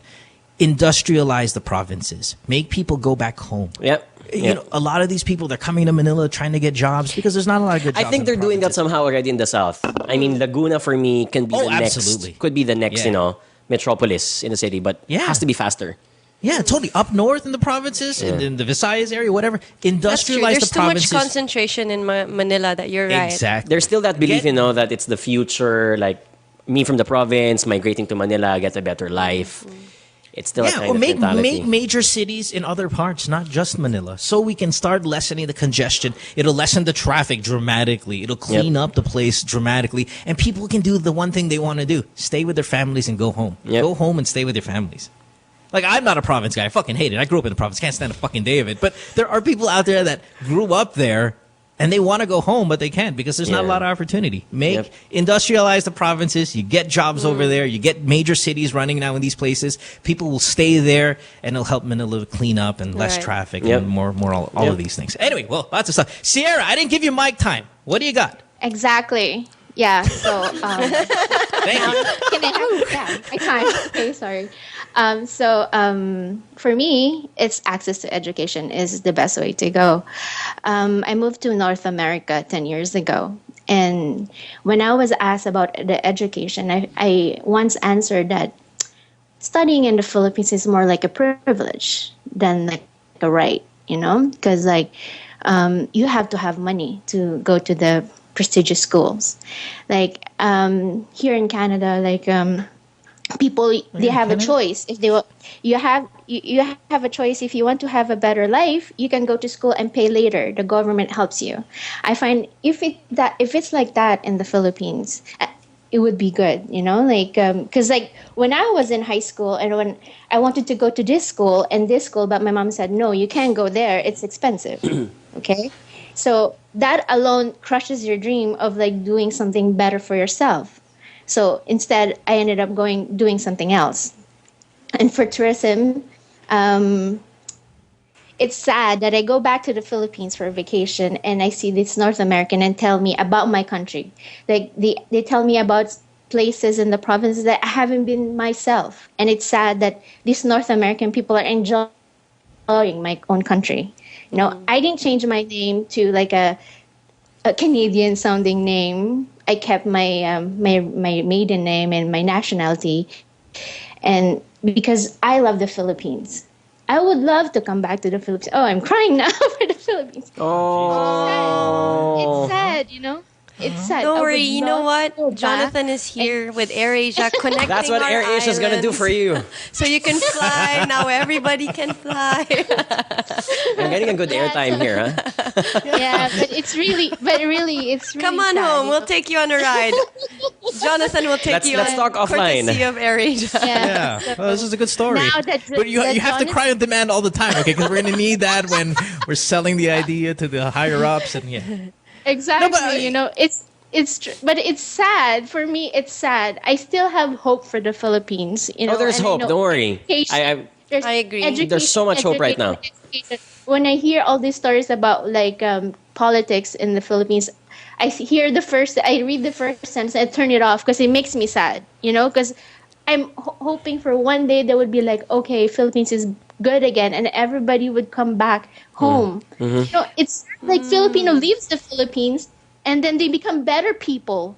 And there's said teachers. The teachers, they come to America to become nannies, and they teach all these kids to be better people. There are better people than the things that we should be giving it to the Filipino people. It's given to the other people. That's right. Yeah, and that's the same with nursing and stuff like that. And it's all our medical field best and whatnot, people go away. Yeah, they go, but you can't blame them. Yes, it's brain drain, but at the same time, they still need to. Yeah, what can you do? They have to pay their bills. They have to They have to make the best possible life for them first before their country. Well, my it is dear, what it bless is. you for feeling that way. I know how you feel, and I felt frustrated that way myself before. I mean, you really think we're almost there, we're getting there, Yeah, and yeah. we're not there yet. So yeah, definitely. You know, this really cool thing happened to me last night. So I'm sitting here at home, and I'm in the U.S. for many of you who don't know, but most of you know. So I'm in the U.S. The phone rings, and I answer it, and I'm like, hello? And they're like, hi, this is your senator for your area. And press 1 if you want to ask me a question. And I press 1, and they go, you're on hold, on queue. In 15 minutes, we'll take your call, and you get to talk to me. You can ask me anything. And I was like, what the fuck? This is fucking awesome. No, I hung up because I didn't want to wait 15 minutes. But imagine if you made yourself accessible just like that randomly. Exactly. I mean, how awesome is that? I was like, man, we should do this back home. We're like, hello, yeah, hi, this is your congressman for your district in your province. I'm conducting this thing here, a gimmick tonight, where if you want to ask me a question, press 1. I'll put you on hold. There's a queue. I'll tell you how long it takes to talk to me, thereabouts approximately, and ask me a question about anything you want. Not bad. To Talk about enhance. community service. Oh my god! And I was like, so I pressed 1 and well, thank you for wanting to ask. Your whole time is approximately 15 minutes. Just stay right there, and you'll talk to me in 15 minutes. I'm taking other calls, and I'm like, what a fucking brilliant idea. That's and I hope what a great idea if we could do that. Write that down, Jonathan. You might want to use that as a gimmick for your presidential campaign. I will. Yeah, good stuff. All right, Sierra, you crier. We gotta go. We gotta take a break now. Thank you Jonathan's so gonna head much. out. Thank you. Thank I love you guys. I love you guys. Thanks for Thank tuning you. in. More Thank you. power. Bye.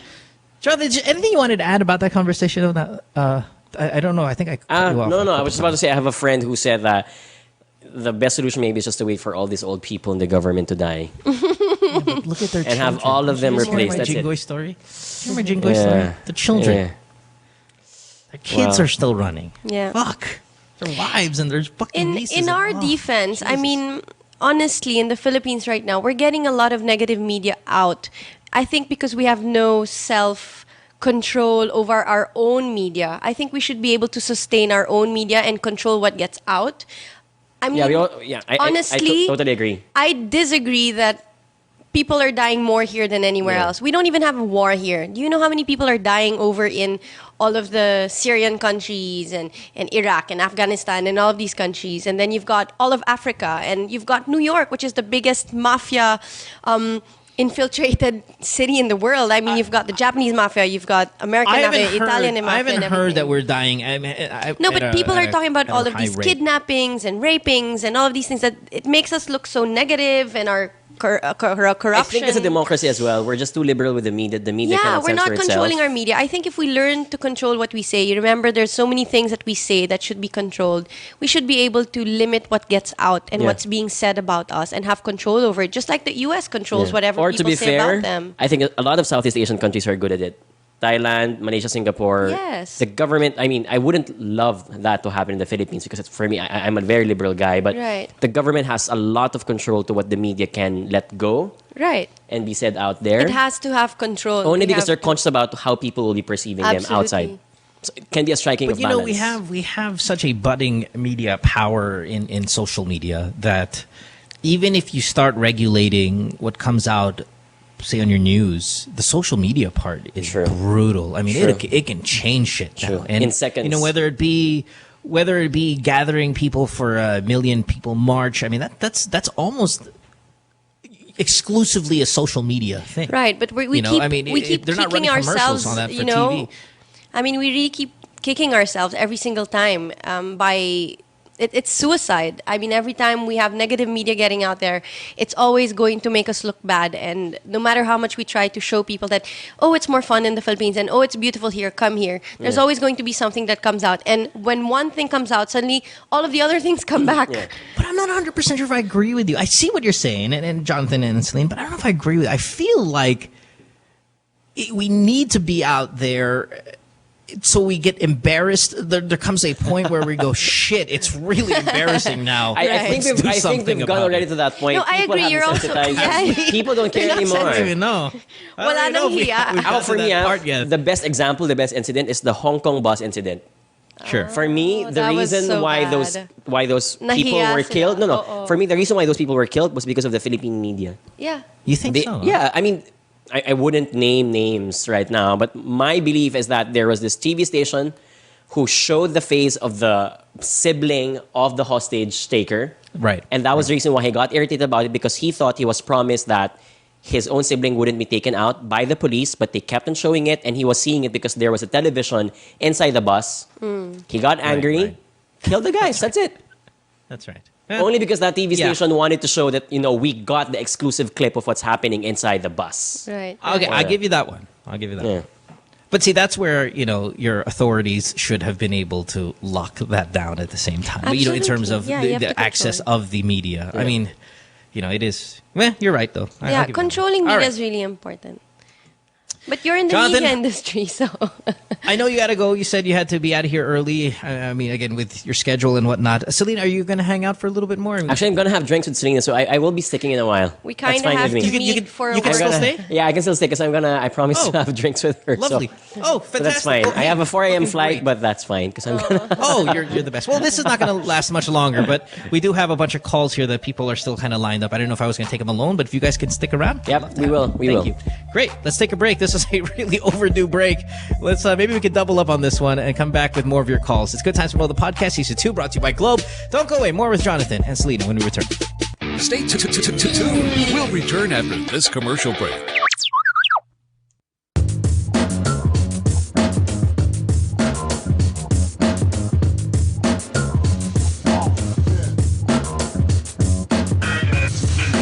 With All Stars, we're always on the move. It's really important for us to get better and stronger for every competition that we get into.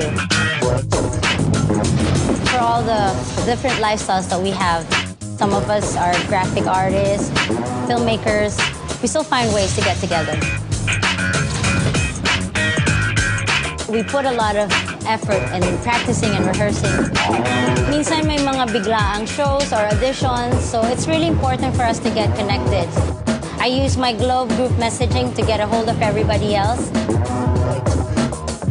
Malayo na rin ang narating namin, marami na rin kaming napuntahan. So it's really important to get connected.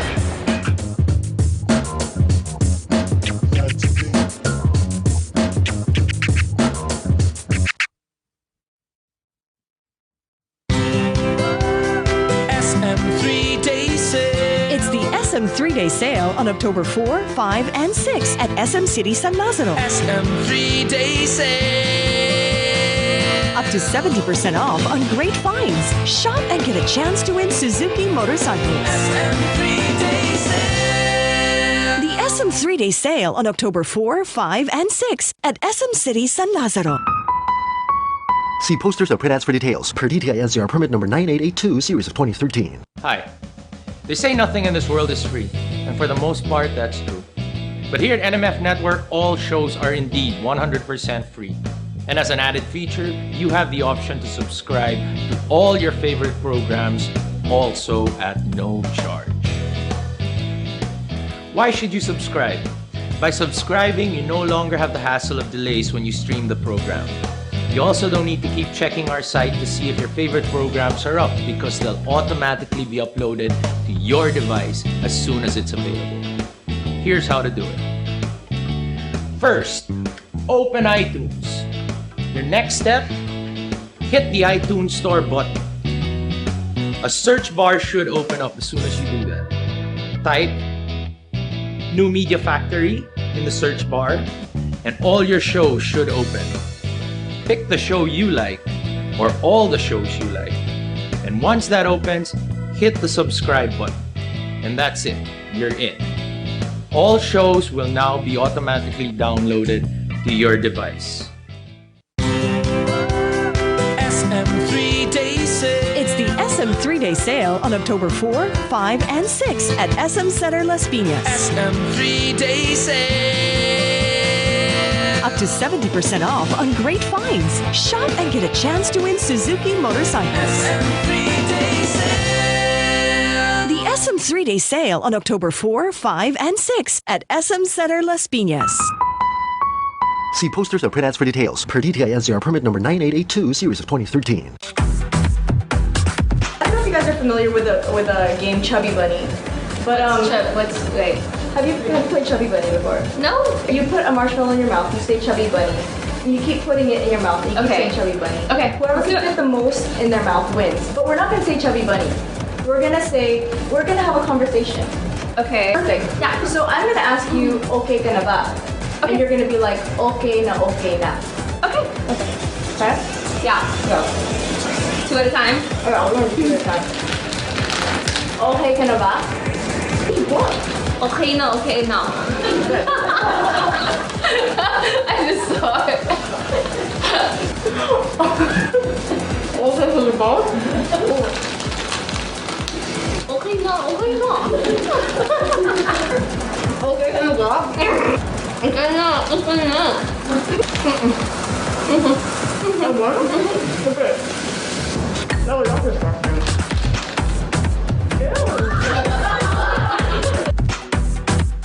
Then the maid got jaundice.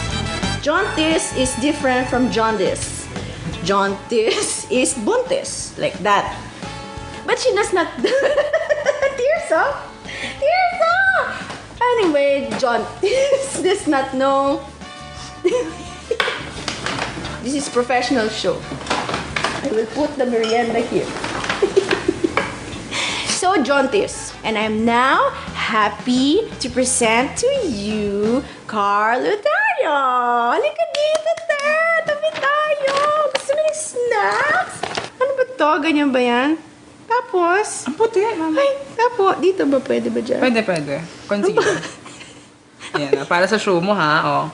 Aray ko, amayaya ba? Pwede ba itong ano? Zora, pang ano ba to? Oil absorbing? Pwede ba itong pang nose line?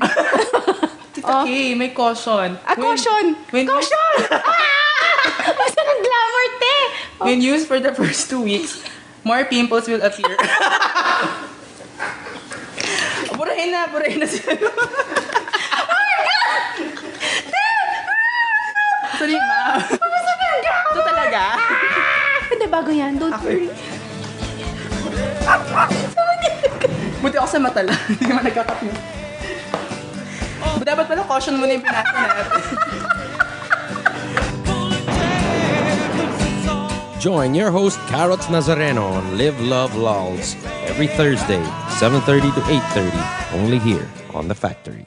What you've been missing on The Factory. Now we're gonna show you guys the new beta that just came out yesterday. Is God of War Ascension, the private beta for PlayStation Plus. PlayStation Plus. Let's watch it. Right? It's Enrique playing already. Yes. Yep. There you go. And perfect timing. Perfect timing. But before that, I was kicking ass. So go with the theme of the show, how not to play. It's Robot Rice and Friends with Alfonso Martinez, Mickey Han, and Nigel Zalameo. Fridays, 6 to 7 p.m. Only here on The Factory. Hi. They say nothing in this world is free, and for the most part, that's true. But here at NMF Network, all shows are indeed 100% free. And as an added feature, you have the option to subscribe to all your favorite programs, also at no charge.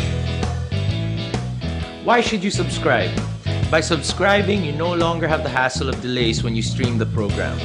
You also don't need to keep checking our site to see if your favorite programs are up, because they'll automatically be uploaded to your device as soon as it's available. Here's how to do it. For those people with Apple mobile devices, first you need to download the podcast app. Once you download the podcast app, open it, and you should be taken to the featured page. Now, you look for the store button. Hit the store button, and after doing that, hit the search button. Put your cursor on it and type New Media Factory. All our shows should automatically appear. Pick your favorite or favorites, open it, and hit subscribe. And that's it, you're done. Congratulations and welcome to the New Media Factory family.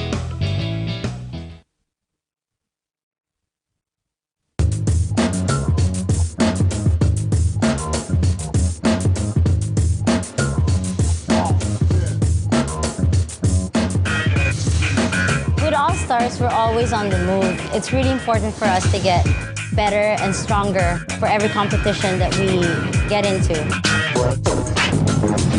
For all the different lifestyles that we have.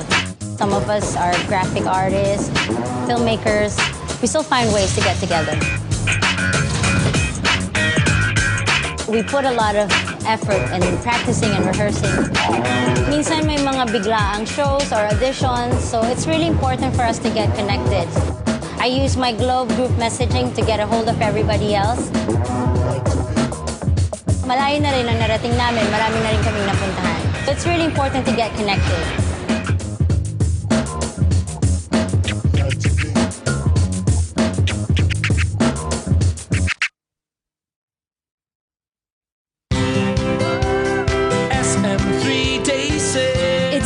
SM 3-day sale on October 4, 5, and 6 at SM City San Lazaro. SM 3-day sale. Up to 70% off on great finds. Shop and get a chance to win Suzuki motorcycles. SM 3-day sale. The SM 3-day sale on October 4, 5, and 6 at SM City San Lazaro. See posters or print ads for details. Per DTI NCR permit number 9882, series of 2013. Hi. They say nothing in this world is free, and for the most part, that's true.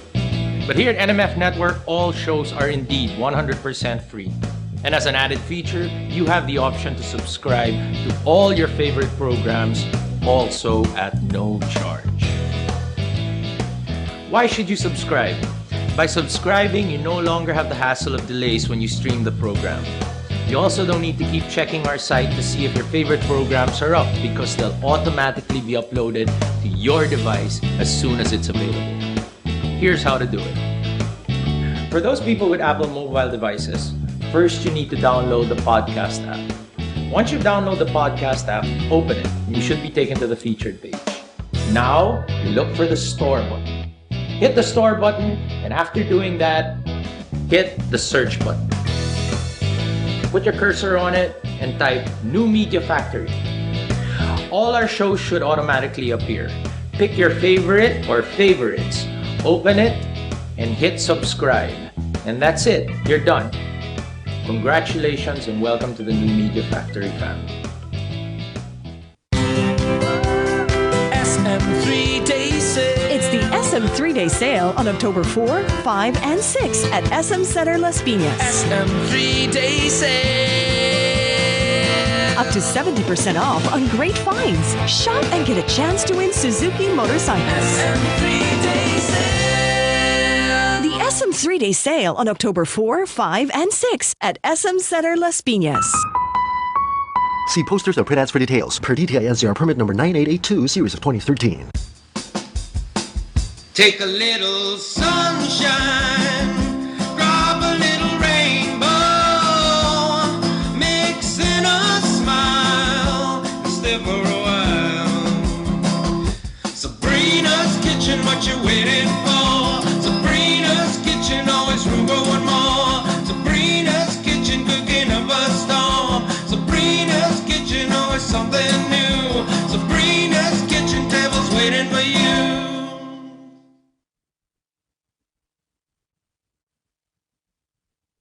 So she hates me?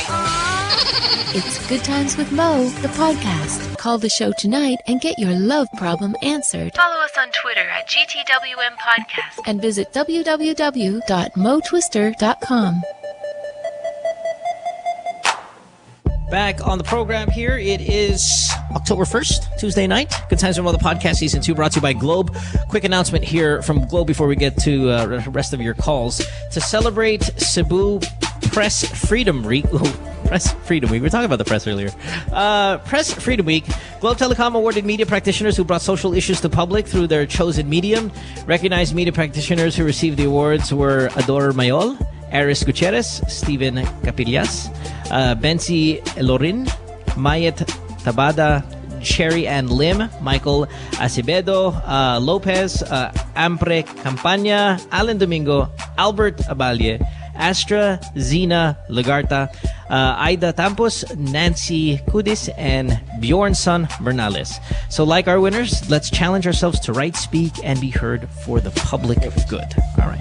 Good stuff. Hey, 478-7954 is the phone number. You can Skype us, the Good Times Podcast. You can even text us at 0927-214-1981 on the program tonight. They stormed onto the scene via Apprentice Asia. They were the Philippine team there. We have the winner actually here tonight, Jonathan Yabut. And now they are dominating the world. Future president and, of course, future Secretary of Tourism on the show tonight.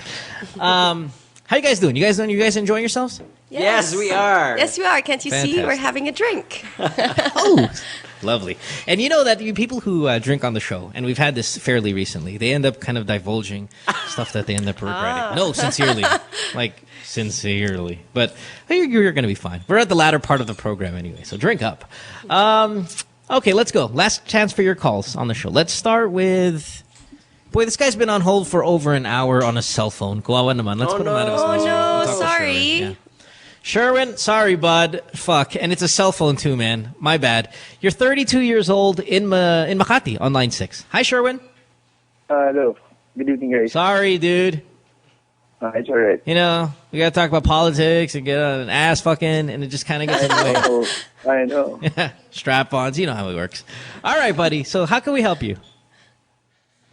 I tried these multivitamins that enhances, it's claimed to fame, it enhances memory and concentration. But then when I tried it increased my libido. Uh-huh. Why are you complaining? I've been getting boners easily. I'm curious, what's the generic name? Do you know the generic name? Shit, I'll take the regular. Multivitamins plus Korean ginseng, I think. Okay. Oh, well, obviously, Right. then it would That's be right. the Korean. Is it the Korean ginseng? And ginseng. Okay, so the vitamins. Wait, Sherwin, I'm confused. Are you complaining about it, or what's the deal?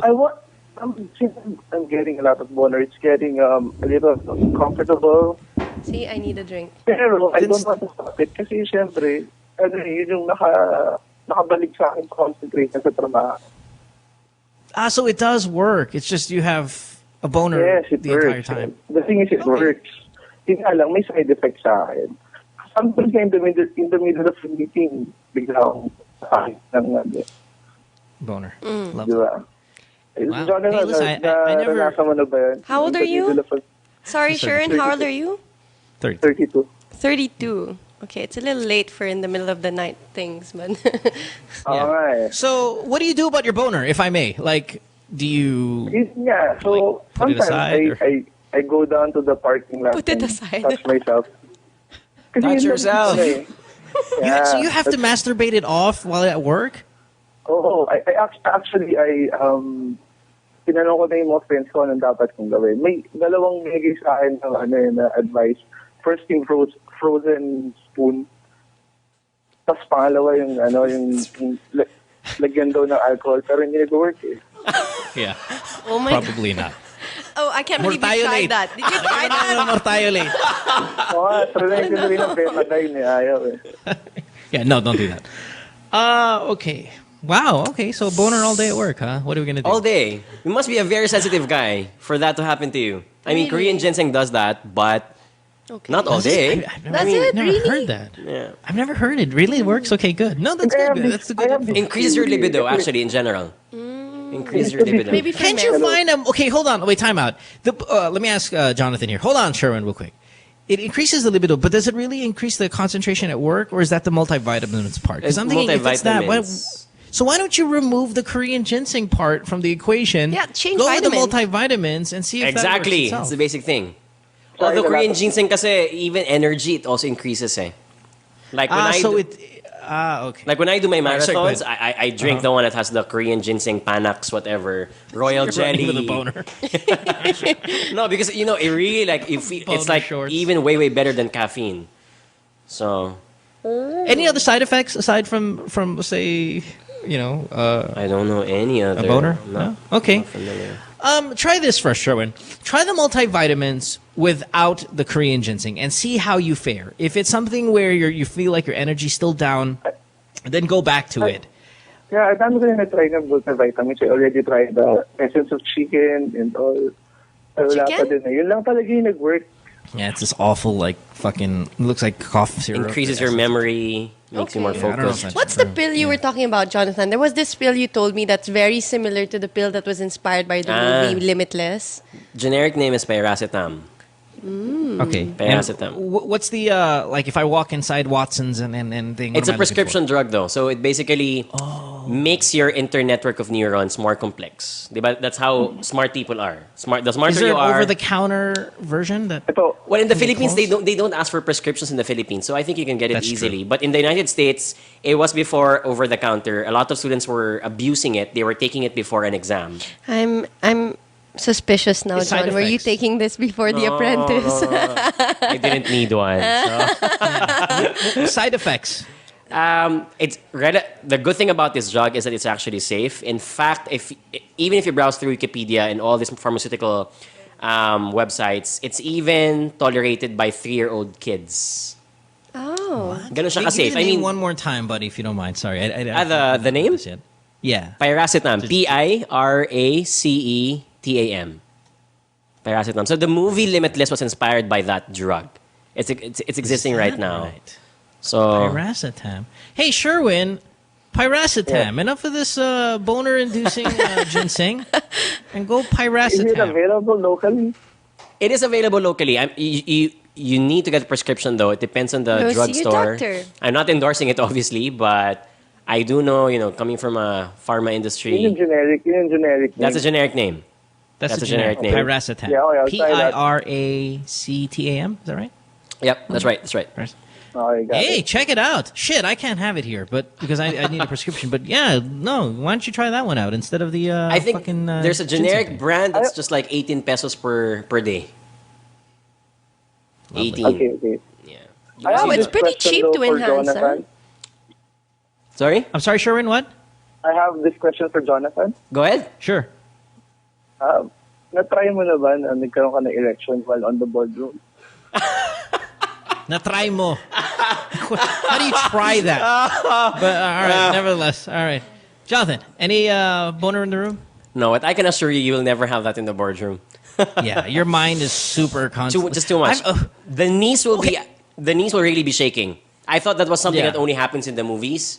It was happening to me on the first episode. Oh, don't worry, me too. I was really like, I was even shaking. And the good thing is that the boardroom, the table in the boardroom is so big, it hides everyone's legs, which is a good thing. Otherwise, if it would have been seen, Yeah, especially those kind of pants that, the business pants are so thin. Like, if you had a boner, it'd be like, I once had a boner next to this really attractive girl once because she came over to the radio. Like we have celebrity guests, they come to the station. And I was wearing, like, the basketball warm-ups, the glassy thing. Oh, my God, and my boner was there. And she's like, do you have a boner? And I was like, I sat down. I was like, fuck. Business pants also, I mean, boy, that can really show a bone. So, yeah. Piracetam. Oh, and by the way, it's not sexy. Yes. Which one? Yeah. Have you ever seen that before, Celina? Like a guy just kind of stand there with a boner and it's just kind of like, dude, you're not going to say anything, but you're like, dude, that guy's got a boner. Yeah, at a bar once. It was really horrible. Oh, yeah. That's cool. Not sexy actually. It's quite a turn off, which is weird because it's a turn on that turned you off. Exactly. Right. It's supposed to, but it's turning you off. So I don't know. Yeah, sure. All right. Yeah. Okay. Thanks for the call, Sherwin. Good luck. Thanks, guys. Good evening. Yeah. Bye. Piracetam, whatever. Yeah, all right. Good stuff. Let's go to line 6 and talk to, who do we have here? Let's talk to AG. AG Bariñaque, line 6. Sorry, line 5. My fault. Line 5. AG? Hello? Yes. Hi, can you hear us? Yeah. All right, cool. You're 22 years old.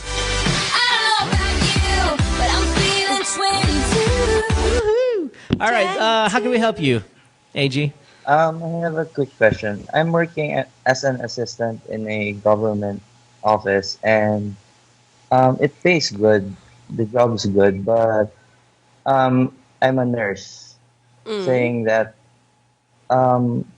is it career-wise? Kasi in the long run, parang maganda po ba yun sa future ko if I continue as an assistant? Well, what do you want? Like, what are your goals, say, in your career?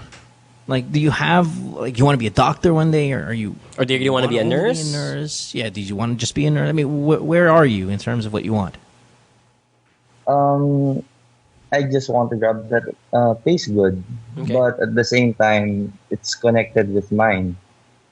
Pero these times, as a nurse, it's very hard to find that kind of job, diba? Are you enjoying your job right now?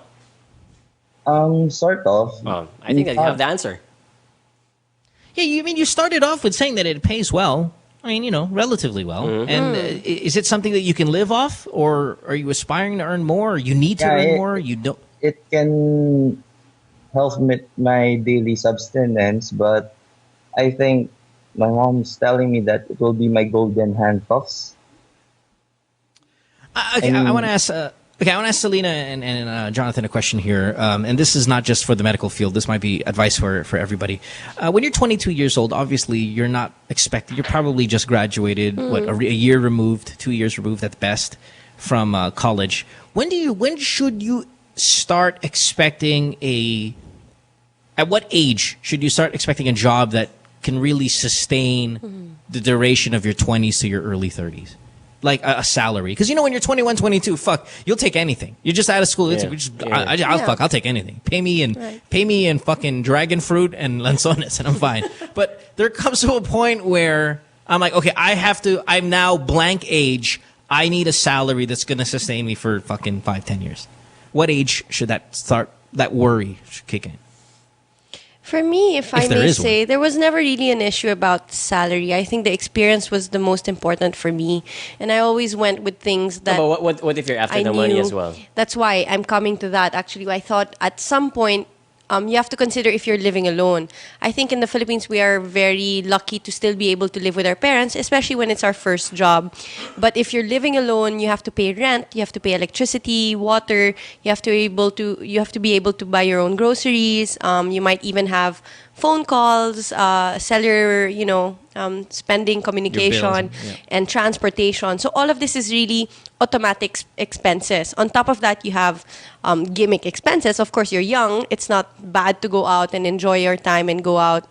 So you have to have a certain budget for that. I think the key is really knowing how much are you willing to allot for each of that. And when you come up with a list of all those things that you consider are important in your lifestyle, whatever that total is, I think fairly add 10-20%, and then that should be your ideal salary for that.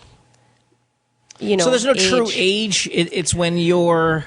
I don't think it's too early to be practical. You can start really early. In fact, I really enjoy seeing kids nowadays that are only maybe 9 or 10 already saving money because they want to buy the toy they want. Instead of that, and they're saving money out of their own daily allowance. And I think Jonathan's mentioned this story to me before. He would save his own allowance to get things he wanted because we both don't come from privileged families that allow us to buy everything we want. So the common thing is to really learn very early. So there's no earliest time to really define what you want. And I think when it comes to your job, you really have to wonder again what kind of lifestyle you want and what you're willing to sacrifice. Of course, you don't have that much choice, but when you add up all those little things, then that should more or less be your ideal salary. Because I get the question a lot. Okay, I'm 22, 23, 24.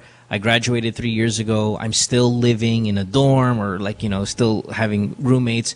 When do I say, okay, it's enough experience in this company. I need to start earning because I need my own place already. Like what age is that supposed to kick in? And I don't know if there's a number. The age. I think also it depends on the career choice you've made. I mean, if you're a nurse, I know that a lot of the people I know that took up nursing, the first year, you're not even paid. I mean, it's real. Sometimes they even are the ones who pay for the internship. Yeah, they're the ones who pay for the internship. Wow, so it's really, it's a delicate situation. You really have to define your own. And if you're smart enough and you start early, then you can find your own place where you can really earn what you're worth. And I think there's no earliest time enough to do that. Although ako, Celina, sorry, go ahead. I think for me, from a Filipino perspective, if you're 30 and you're still living in your parents' house, 29, 30, for me, something has to change for that. I'm not sure. I mean, absolutely. So for me, 30, I think is a time where you're supposed to be well off enough to afford your own place at the least. Fair enough. At the least. Okay. I mean, I don't care if you're going to be indebted with your credit cards and stuff, but you have to find a way to pull that through. Yeah, in today's times. In today's times. Yeah, that's why. So AG, at 22, being a assistant there in the medical field, kind of draw up a plan about where you want to advance in this field. Like, I don't know. I mean, I'm not in the medical field, so I don't know what it is. What after you get to be an RN, where you advance after that, if it's supervisor or what, or maybe you branch off into a little bit more specified medical kind of field, whether, I guess, it'd be therapy or any kind of rehab, or I don't know, but try to come up with a plan. If money is the issue, or if money's the number one thing that you want, try to look for an arm of the medical field that pays better. I mean, I don't know, and then go for that, study it, and pursue that. But you have time. I mean, you're 22. It's still early, but you should start making these decisions now about where you want to go with it. I think, though, that you might be the best example of someone who finished a course but has no relationship with the kind of job that you're doing right now. And I don't think there's anything wrong with it. If you finish nursing, don't force fit it into your job that you're doing right now.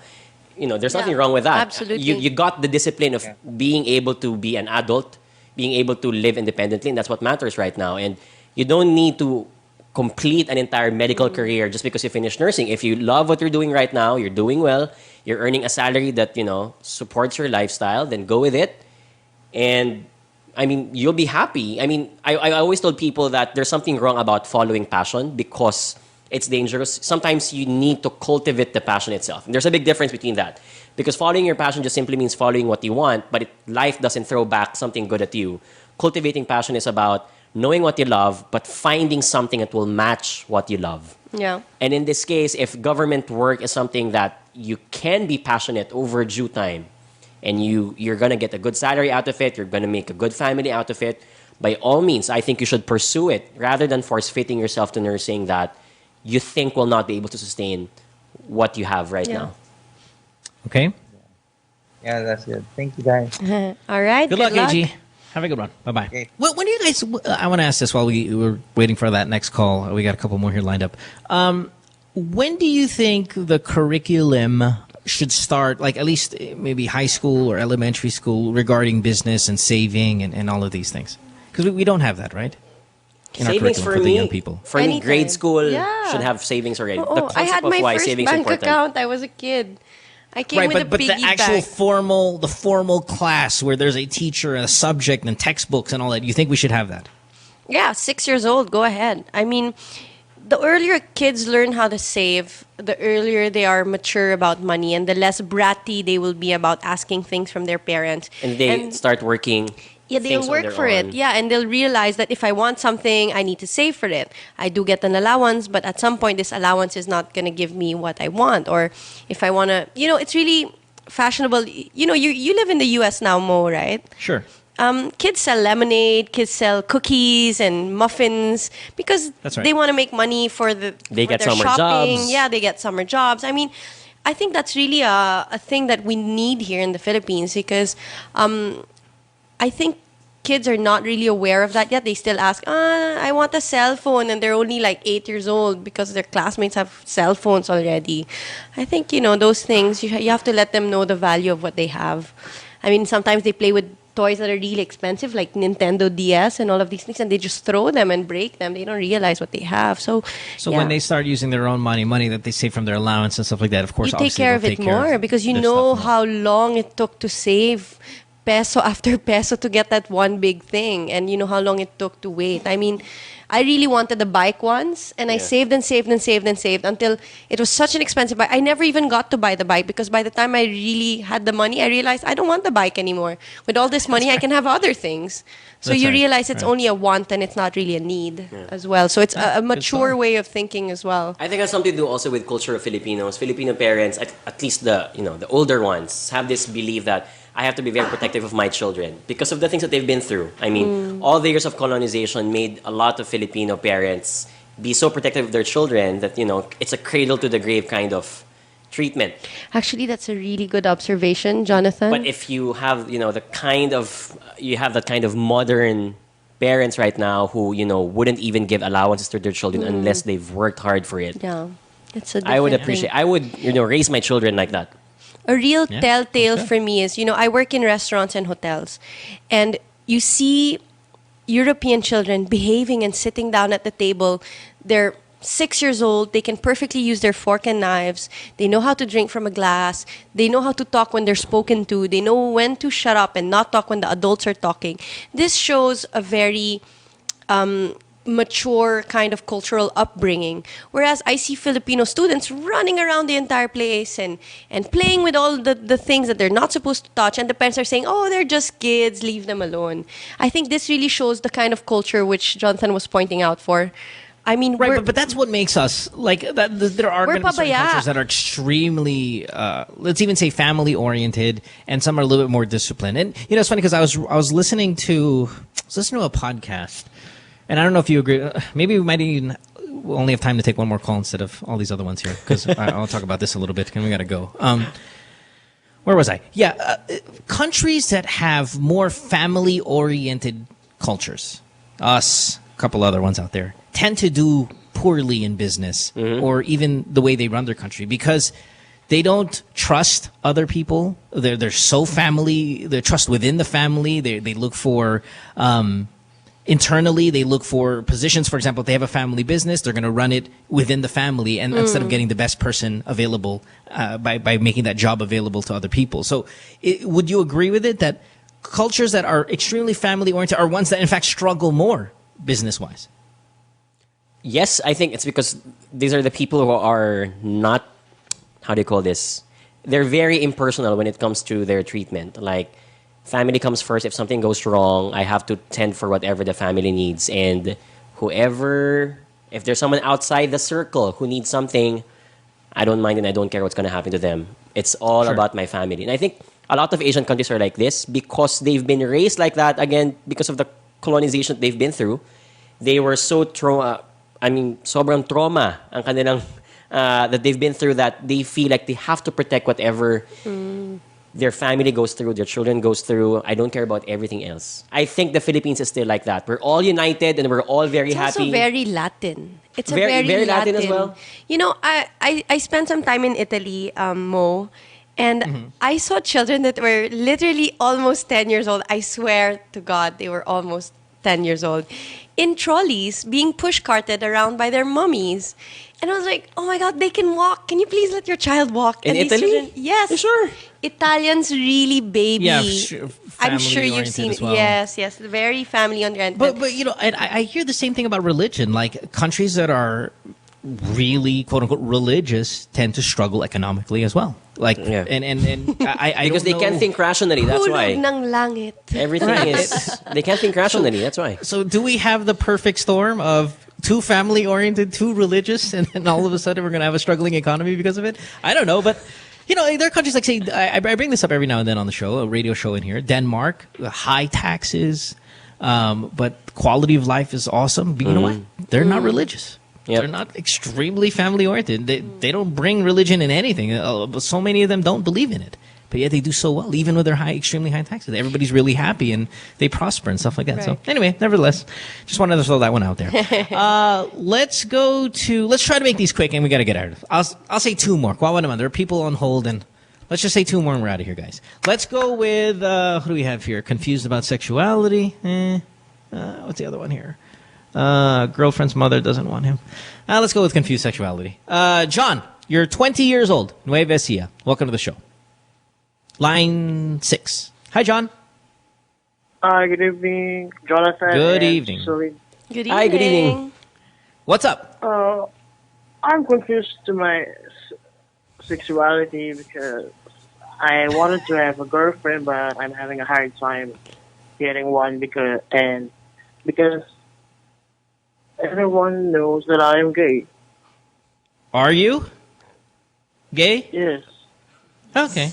So why do you want a girlfriend?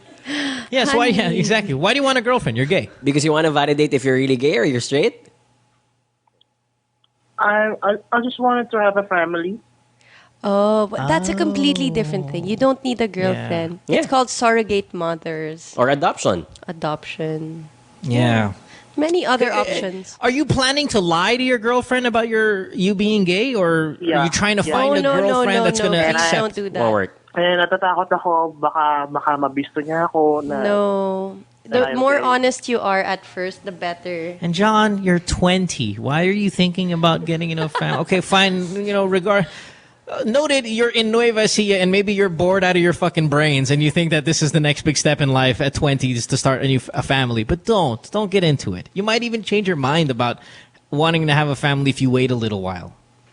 I mean, I don't know. I mean, I don't know what the future holds for you, but to think about getting a girlfriend just so you can have a family right now at 20 is an awful idea. And I don't think you'll be able to find one anyway. Right now, in the future, of course. Oh, in the future, fine. Well, no, it's just because you want to. It says you want to grow. I would like to ask Celine if kung alam mo bang gay yung boyfriend mo, hihiwalayin mo ba or not?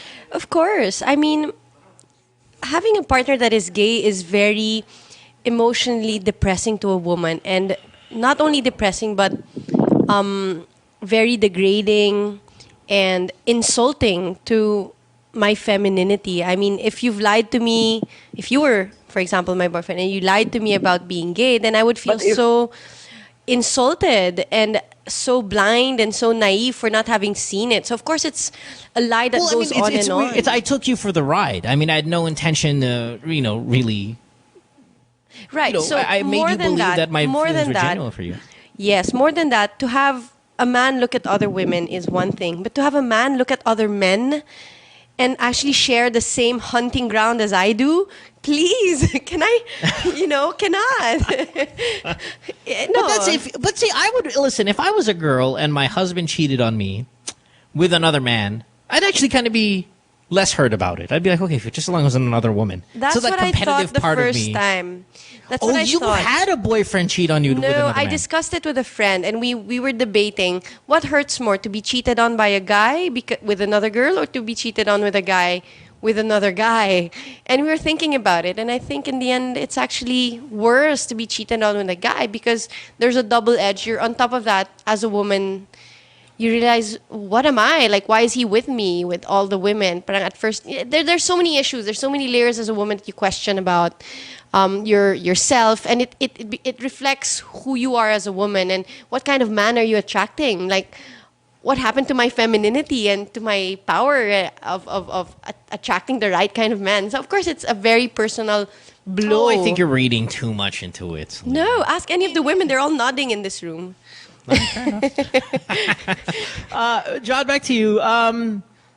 Yeah, I mean, it'll cause a little bit of chaos if you had in mind to lie to a girl about your sexuality just so you can have a girlfriend and then later in the future a family. It's an awful thing to do. Don't let me even get to the child, okay? The mental trauma you're going to cause the child.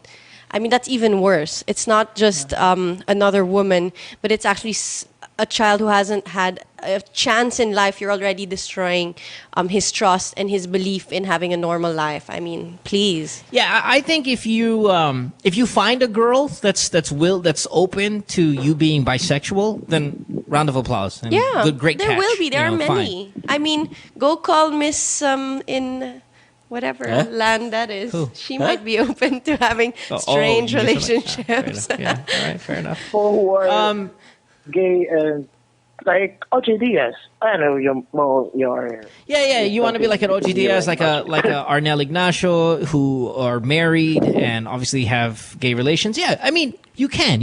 It's possible to find someone who's willing to accept your bisexual side. However, what I think Celina's trying to say, and what I was trying to say, Jonathan, is don't lie about it. Don't lie to someone and say, "Hey, listen, I'm not attracted Because these two to guys men." were public about it. Yeah. They were public about it. Totally. And it's a lot easier. At some point, the girl will find it out. So,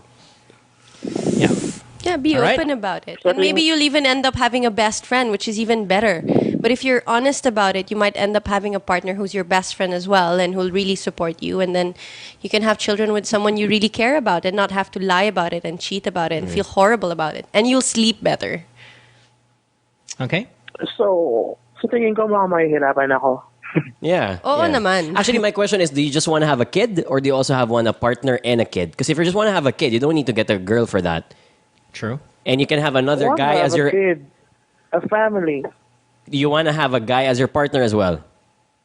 Yes. Oh, so see, I mean, you don't need to get a woman. Therefore, you can get another kid, either through adoption or through surrogate, and then you get a guy as your husband. Right. So you don't need to involve any woman in the process and hurt her feelings. The bisexuality thing, when you want to get involved, sometimes it could get so confusing in terms of what you really want. Like, I want a wife, but I want to fuck a couple guys every now and then. So now you have to find a wife who's willing to accept the fact that you're bisexual and that you want to have bone other dudes every now and then. You know, it becomes a little complex, but it can happen, John. It can happen. You can find someone who's willing to accept all of that, and you can still get what you want. What I want you to do is not lie. Do not lie about it. If you're honest about it and you find someone, yes, mahihirapan ka. Of course, it's going to be a challenge. But, you know, there are people who've come before you who've been successful at it. You can do it. Do you watch Modern Family? You know, Me? the two gay guys in Modern Family. Yeah, I mean, That's right. that's an example. That's an example. And John, I think if you're going to pursue it, I think it's going to be, I mean, look at it this way. I think it's a selfish thing to do. You're doing it for your own Gain. you know, your own gain, and someone else is going to face the consequence of your own, benefits. True. Yeah. Try to get all that. Okay, how about this? So we can wrap this up. You're 20. Try to fuck as many girls as you want, or fuck as many guys as you want, as possible in the next couple of amount of years, and then make a decision on what you want to do. Finally, when it comes to settling down, I don't know. You're still 20. That's very young. Scratch the itch. Yeah, don't even 20 is think about very this young. right now. All right. Thanks for the call, buddy. Appreciate it. Last call, we're out of here. Wizzy, 22 years old, Quezon City. Hi, Wizzy. Wizzy? Wizzy, no? Yes, no? Did we lose her? No, Wizzy. Wizzy gone? Wiz? 22? No? No. Wizzy. I'd be happy if she's gone, so we can wrap it up. No, Wizzy. Let's just say she's gone. Fantastic.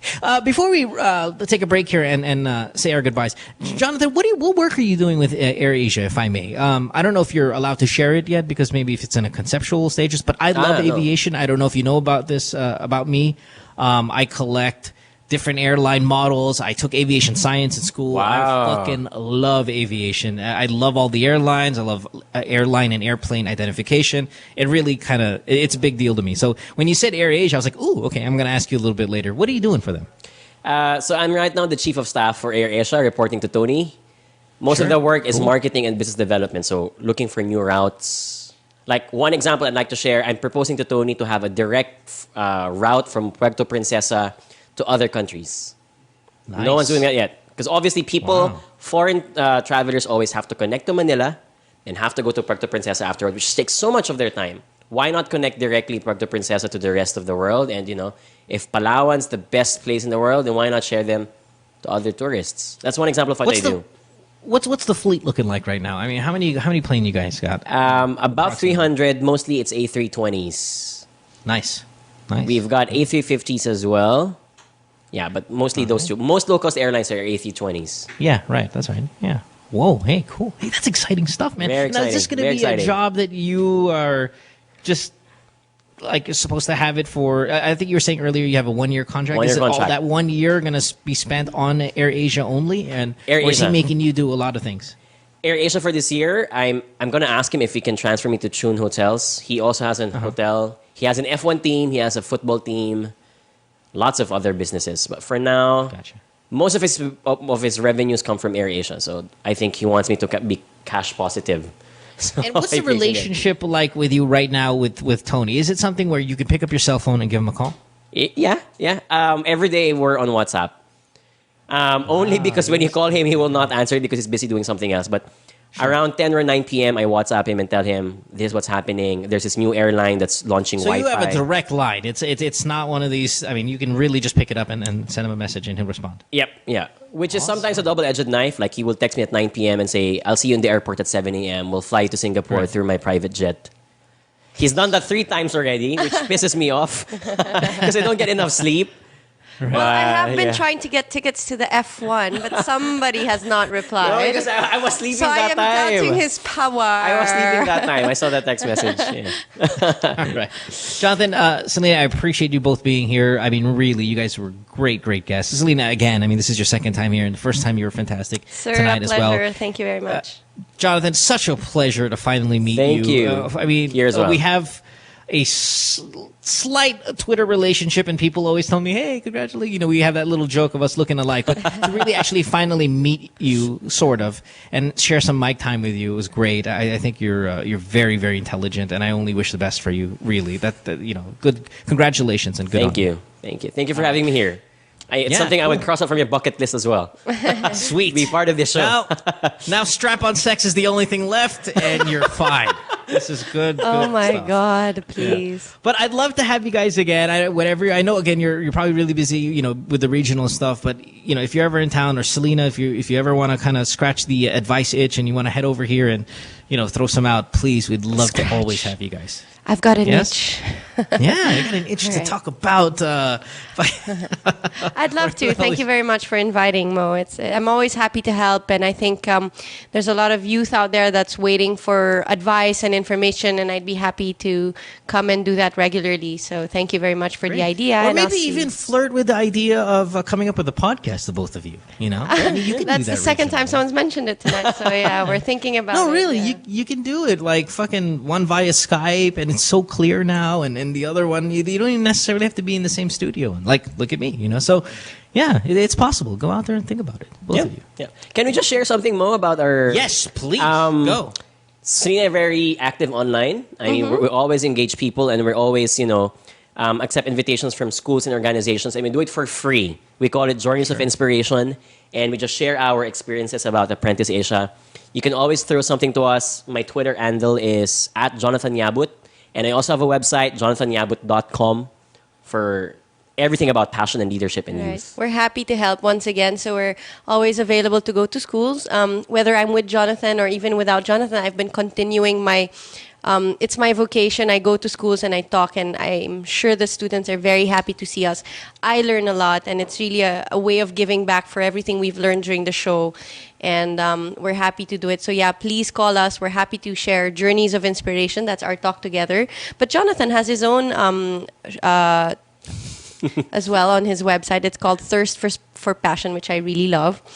Mine's coming up soon. Yeah! Teaser. But yeah, please follow us. How's Apprentice Asia? What, season 2? Is there going to be one coming out? Yeah, Yes. Tony has signed up for season 2 and season 3. Expect that November and December are the opening for applications. And Jonathan's the this year. new advisor. Probably a great way to build maybe that pitch video and stuff like this. Maybe send you guys a tweet or something. I mean, I say, hey, listen, any tips that you might be wanting to give to these We'll people? be very happy, especially for the Filipinos out there. We want to defend that championship. Exactly. Yeah. We want the next Filipino to win.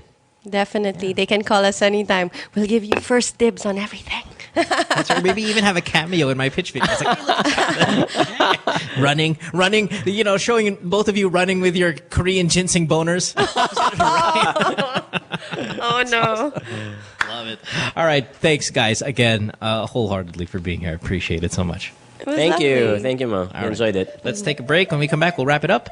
It's Good Times with Mo, the podcast, season 2, brought to you by Globe, and we'll find out who our caller of the night is when we come back. Don't go away.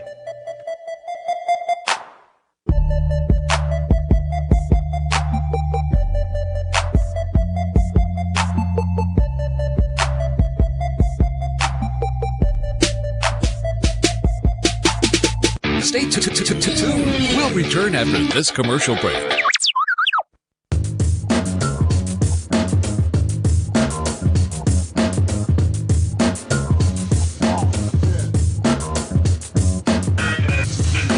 With All Stars, we're always on the move. It's really important for us to get better and stronger for every competition that we get into.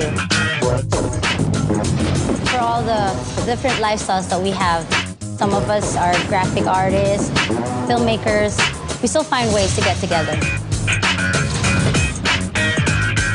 We put a lot of effort in practicing and rehearsing. Minsan may mga biglaang shows or auditions, so it's really important for us to get connected. I use my Globe group messaging to get a hold of everybody else. Malayo na rin ang narating namin, marami na rin kaming napuntahan. So it's really important to get connected.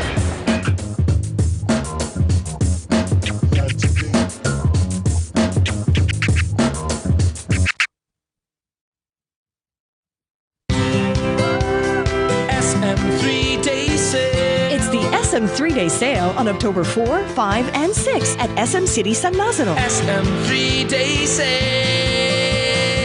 Up to 70% off on great finds. Shop and get a chance to win Suzuki motorcycles. SM 3-day sale. The SM 3-day sale on October 4, 5, and 6 at SM City San Lazaro. See posters or print ads for details. Per DTI NCR permit number 9882, series of 2013. Hi. They say nothing in this world is free, and for the most part, that's true. But here at NMF Network, all shows are indeed 100% free. And as an added feature, you have the option to subscribe to all your favorite programs, also at no charge. Why should you subscribe? By subscribing, you no longer have the hassle of delays when you stream the program. You also don't need to keep checking our site to see if your favorite programs are up, because they'll automatically be uploaded to your device as soon as it's available. Here's how to do it. First, open iTunes. Your next step, hit the iTunes Store button. A search bar should open up as soon as you do that. Type New Media Factory in the search bar, and all your shows should open. Pick the show you like, or all the shows you like. And once that opens, hit the subscribe button. And that's it, you're in. All shows will now be automatically downloaded to your device. SM 3-day sale. It's the SM 3-day sale on October 4, 5, and 6 at SM Center Las Piñas. SM 3-day sale.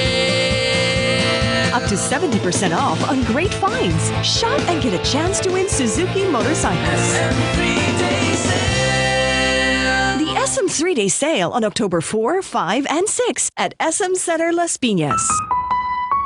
See posters or print ads for details. Per DTI NCR permit number 9882, series of 2013. Then the maid got jaundice. Jaundice is different from jaundice. Jaundice is buntis, like that. But she does not... Tears up! Tears up! Anyway, jaundice does not know... This is professional show. I will put the merienda here. So, jaundice. And I'm now happy to present to you Carl Otario. Halika dito, te! Tabi tayo! Gusto mo ng snacks? Ano ba to? Ganyan ba yan? Tapos? Ang puti, mama. Ay, tapos. Dito ba? Pwede ba dyan? Pwede, pwede. Concealer. Ayan, para sa show mo, ha? Oh. Aray ko, amayaya ba? Pwede ba itong ano? Zora, pang ano ba to? Oil absorbing? Pwede ba itong pang nose line? Tita Kay, may caution. Caution! Caution! Basta ng glamour, te! When used for the first 2 weeks, more pimples will appear. Burahin na sila. Oh my God! Sorry, ma. Ito talaga? Hindi, bago yan. Don't worry. Buti ako sa mata lang. Hindi naman nagkakapin. Dapat pala caution mo na yung pinasa natin. Join your host, Carrots Nazareno, on Live, Love, Lols every Thursday, 7:30 to 8:30, only here on The Factory. What you've been missing on The Factory. Now we're gonna show you guys the new beta that just came out yesterday. Is God of War Ascension, the private beta for PlayStation Plus. PlayStation Plus. Let's watch it. Right? It's not. It's Enrique playing already. Yes. Yep. There you go. And perfect timing. Perfect timing. Well, before that, I was kicking ass. So go with the theme of the show, how not to play. It's Robot Rice and Friends with Alfonso Martinez, Mickey Han, and Nigel Zalameo. Fridays, 6 to 7 p.m. Only here on The Factory. Friend says she hates me.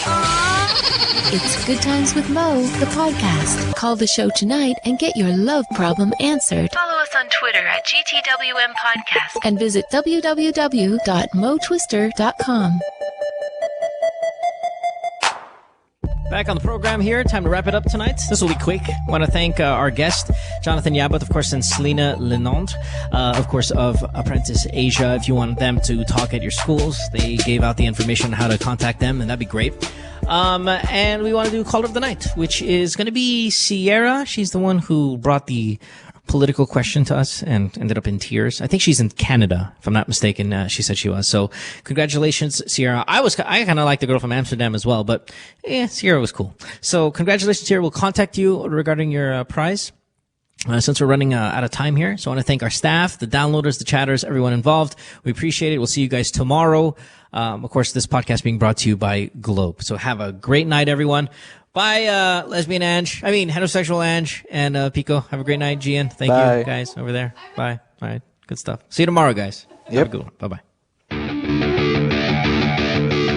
Good Times with Mo, the podcast, was executively produced by Mohan Gulata, engineered by Miguel Alfindo, and operated by Icon Media Inc. Special thanks to Magic 89.9. You can follow Mo on Twitter at www.twitter.com/DJ Mo Twister. Email him at goodtimeswithmopodcast@rocketmail.com.